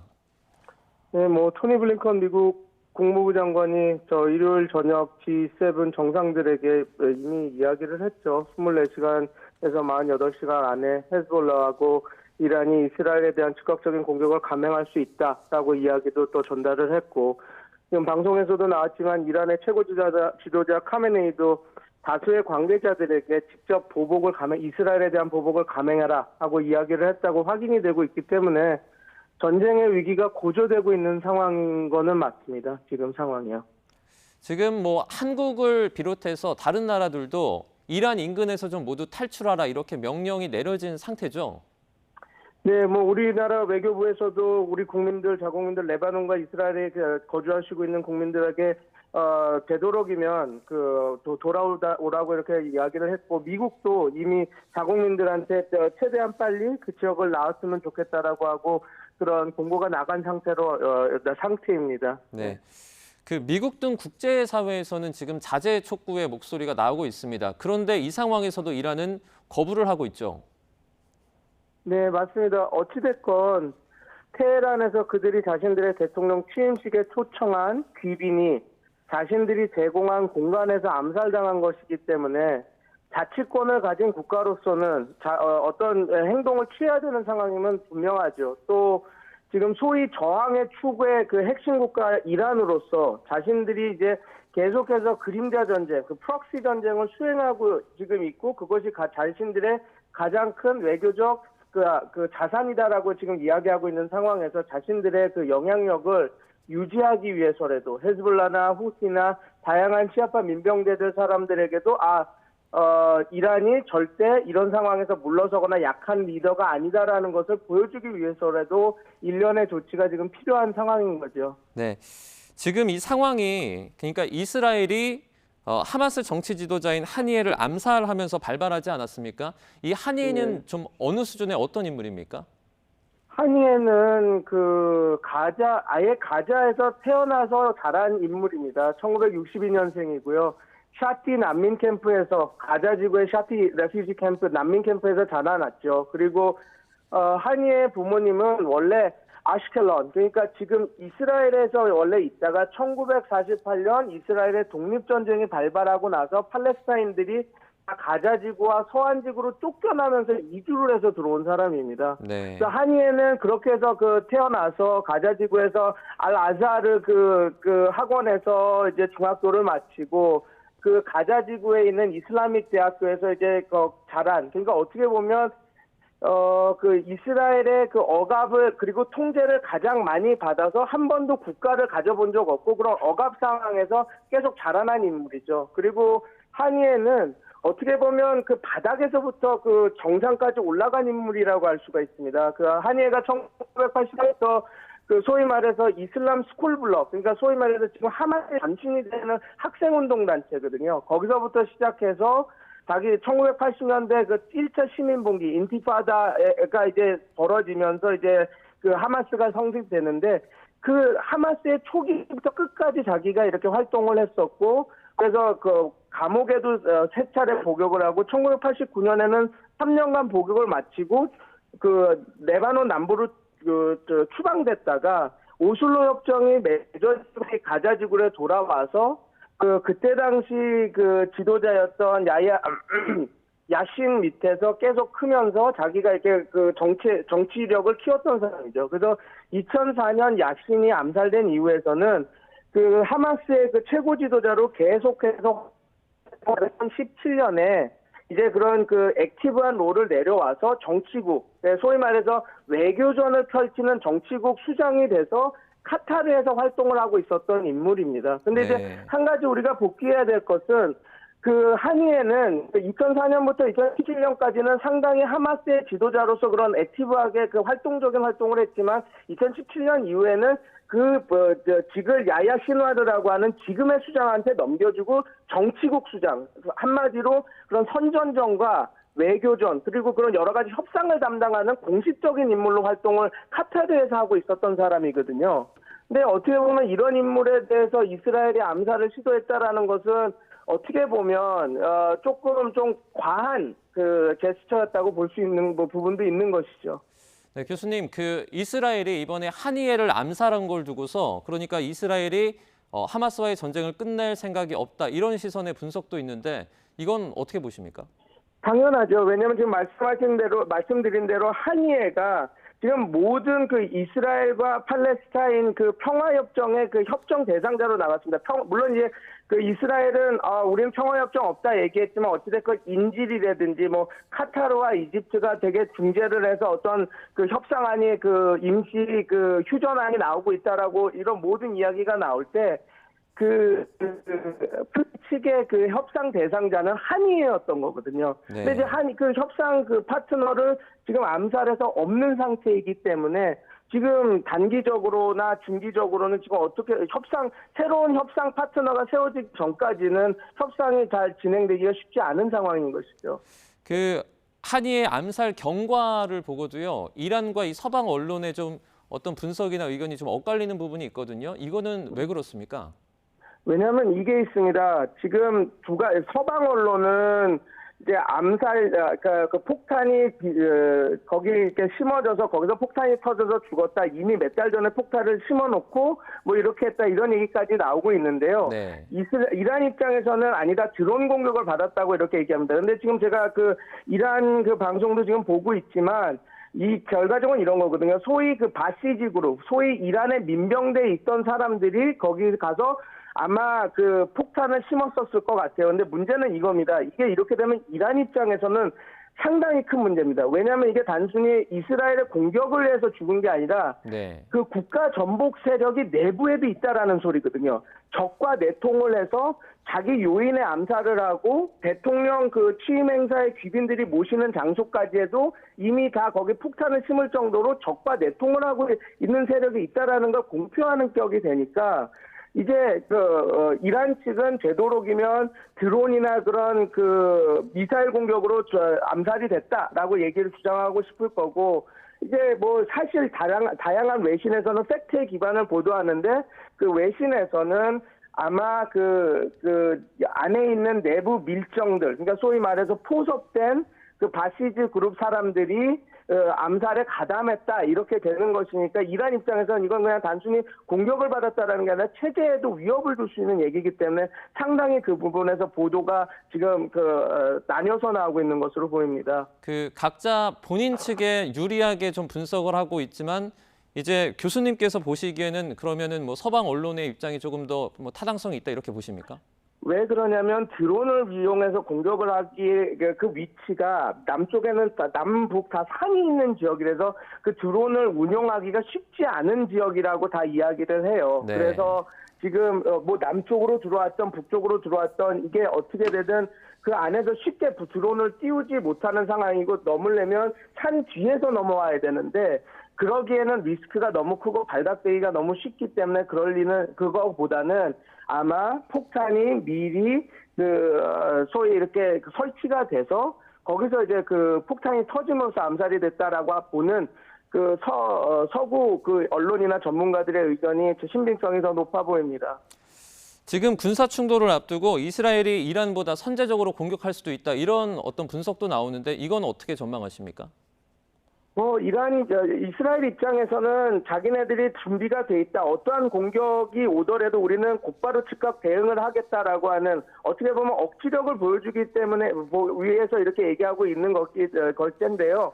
근데 선제 공격이라고 하는 것은 국제법 위반입니다. 그러니까 예를 들어서 이란이 확실히 어떤 미사일을 발사할 조짐이 있어서 쏘려고 하는 거를 거기를 때렸다면 모르겠는데 예를 들어서 여기서 이스라엘에 대한 공격을 준비하고 있었어라고 해서 우리가 그래서 미리 때린 거야라고 했을 때는 이게 어떻게 보면 그 자위권이 발동한 공격이 아니거든요. 그래서 이스라엘이 그런 이야기를 세게 내고 있지만 정말 이스라엘이 이란과의 전쟁을 확전이 돼서 진짜 전면전이 됐을 때 이스라엘도 얻을 수 있는 것이 크게 많지 않기 때문에 아마 어떤 전략적 수사이자 물론 이제 당연히 공격이 들어가면 선제 공격도 카드에 있을 겁니다. 근데 이제 우리가 지금 언론에 나오는 것처럼 선제 공격도 불사해서 전쟁을 이스라엘 측에서 먼저 시작할 수도 있다라고 하는 것은 조금 그 가능성이 낮아서 우리가 조금 조심히 살펴봐야 될 부분일 것 같습니다.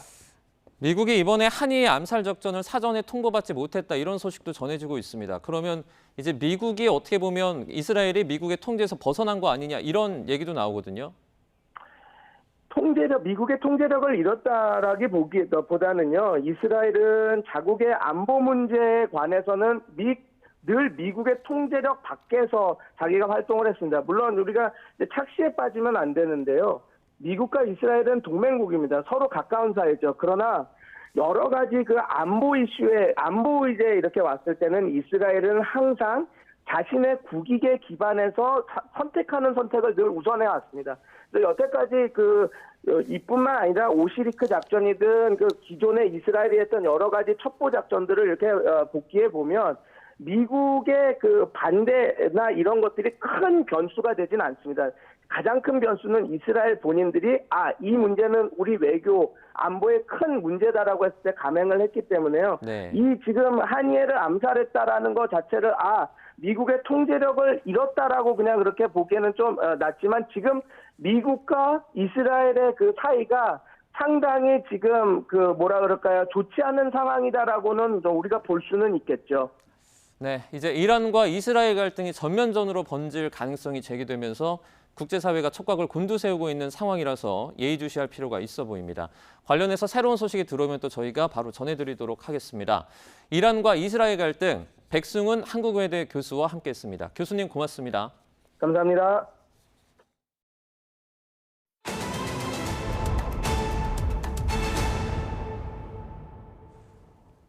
정부가 국무회의를 열고 윤석열 대통령에게 방송사법에 대한 거부권 행사를 건의하기로 했습니다.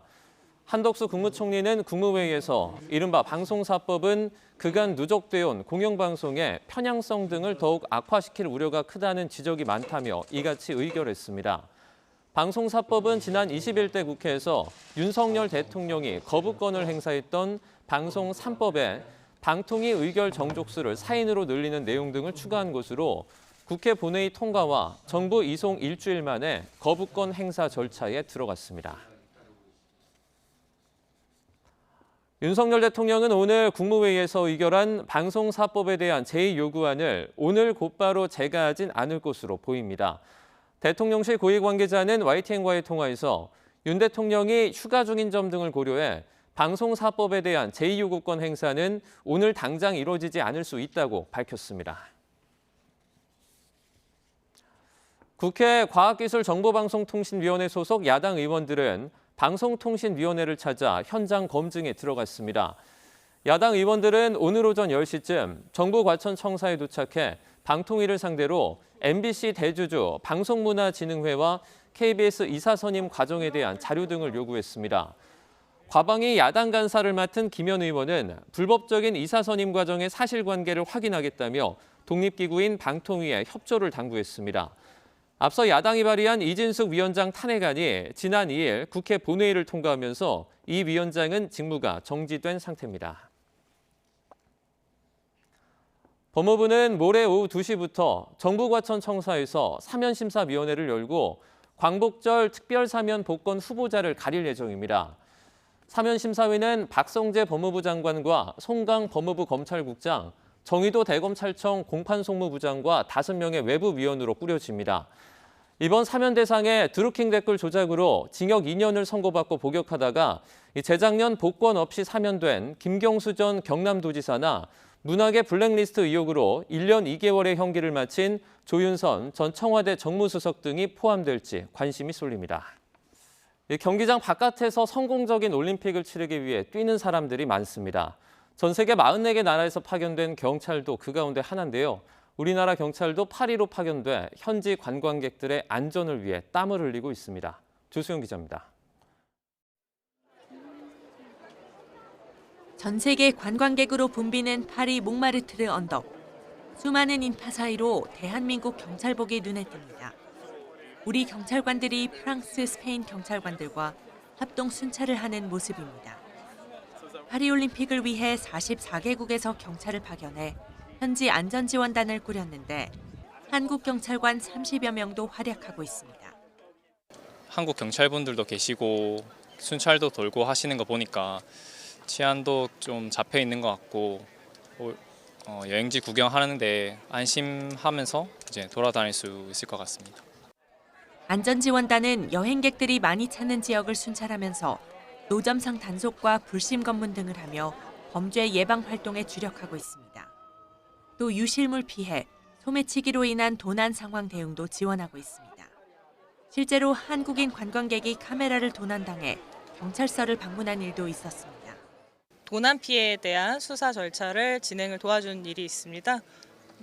그게 좀 기억에 많이 남습니다. 안전지원단으로 활동하면 장시간 무더위 속에 근무해야 하는 것은 물론 우리 선수들의 경기도 거의 볼 수 없는 상황.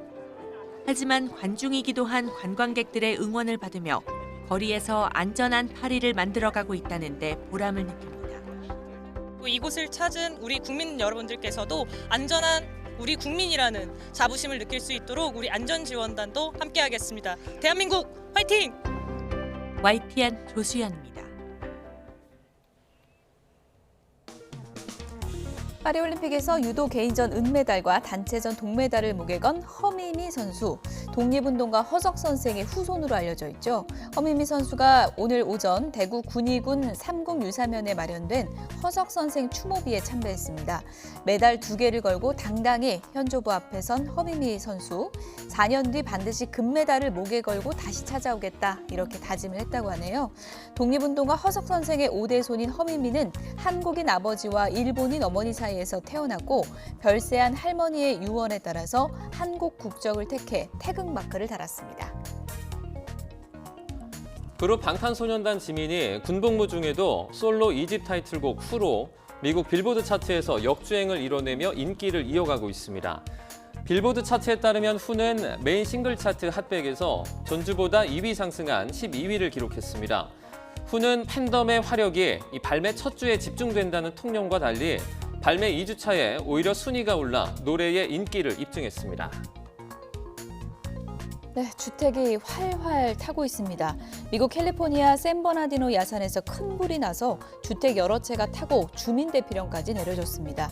현지 시간으로 5일 오후 2시 반쯤 샌버나디노 지역 야산에서 시작된 불이 건조한 날씨와 강풍, 고온으로 빠르게 확산하면서 최소 주택 6채와 자동차 등을 태우고 인근 야산까지 번졌다고 하는데요. 소방당국은 소방관 200명을 투입해서 화재 진압 작업을 벌이고 인근 수십 가구에 대피령을 내렸습니다. 네, 오늘 오전 인천공항 국제선 입국장입니다. 양손 가득 짐을 들고 나오는 사람들이 보이는데요. 서울시가 추진하는 외국인 가사관리사 시범사업과 관련해서 필리핀 가사관리사 100명이 오늘 한국에 입국했습니다. 필리핀 가사관리사는 앞으로 4주 동안 고용허가제 공통기본교육과 한국어, 성희롱 예방교육, 아이돌봄, 가사관리와 같은 직무교육 등 총 160시간의 특화 교육을 받게 됩니다. 이번에 입국한 32살 여성 마시나그 씨는 취재진과의 인터뷰에서 필리핀 대학에서 마케팅을 공부했고 가사관리사 자격증도 있다면서 한국 문화가 좋아서 오게 됐다고 기대감을 밝혔습니다.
오늘도 전국적으로 극심한 폭염이 나타나며 서울은 14일째 폭염특보가 이어지고 있습니다. 더위 속 대기가 불안정해지며 전국 곳곳에 한때 강한 소나기가 쏟아지겠는데요. 자세한 날씨 기상캐스터 연결해서 알아보겠습니다. 함예진 캐스터. 네, 홍제천 폭포에 나와 있습니다. 네, 오늘도 너무 날씨가 덥던데 지금 그곳에는 그늘 아래서 휴식 취하는 사람들이 많아 보입니다. 네, 연일 푹푹 찌는 날씨로 바깥에서는 그늘만 찾게 되는 요즘이죠. 제가 나와 있는 홍제천 폭포에서도 파라솔 아래에서 시원한 음료를 마시면서 휴식을 취하는 시민들도 많이 보이는데요. 현재 서울 체감기온은 33도까지 오르면서 가만히 서 있기만 해도 땀이 흐릅니다. 특히 서울 강서구는 일 최고 체감온도 35도까지 치솟았는데요. 이렇게 더운 날씨에는 온열 질환에 걸리기 쉬운 만큼 물, 휴식, 그늘 이 세 가지를 꼭 기억해 주시기 바랍니다. 네, 그리고 오늘도 전국 곳곳에 소나기가 내린다고요? 네, 그렇습니다. 오늘도 전국 곳곳에 소나기 소식이 들어있는데요. 오늘 밤까지 영남의 최고 80mm의 소나기가 내리겠고 그 밖의 지역에서는 많게는 60mm로 지역 간 편차가 매우 크게 나타날 것으로 보입니다. 현재 소나기 구름이 만들어진 제주도에는 시간당 20mm 이상의 비가 내리면서 호우주의보까지 발령됐습니다. 오늘 밤까지 전국에 5에서 80mm의 국지성 호우가 내리겠고 특히 영서와 남부를 중심으로는 시간당 30에서 50mm의 호우가 벼락과 돌풍을 동반하며 강하게 쏟아질 수 있겠습니다. 계곡이나 하천의 물이 급격히 불어날 수 있는 만큼 피서철 안전사고에 각별히 유의하셔야겠습니다. 한편 전국 대부분 지역에 폭염경보가 발효 중인 가운데 한낮에는 서울 낮 기온이 33도까지 오르면서 찜통더위가 기승을 부리겠고 광주와 대구 낮 기온도 34도까지 치솟겠습니다. 당분간 열대야와 찜통더위가 계속되겠고 대기 불안정으로 소나기도 자주 내리겠습니다. 목요일에는 기압골의 영향으로 서울 등 중서부 지방에 비가 내릴 전망입니다. 오늘 자외선 진수 매우 높은 단계를 보이는 곳이 굉장히 많습니다. 바깥 활동하실 때는 자외선 차단제를 수시로 덧발라 주시길 바랍니다. 지금까지 YTN 함예진입니다. 뉴스나우 오늘 순서는 여기서 마치겠습니다. 내일 오전 11시 반 더 생생한 뉴스로 찾아뵙겠습니다. 여러분 고맙습니다.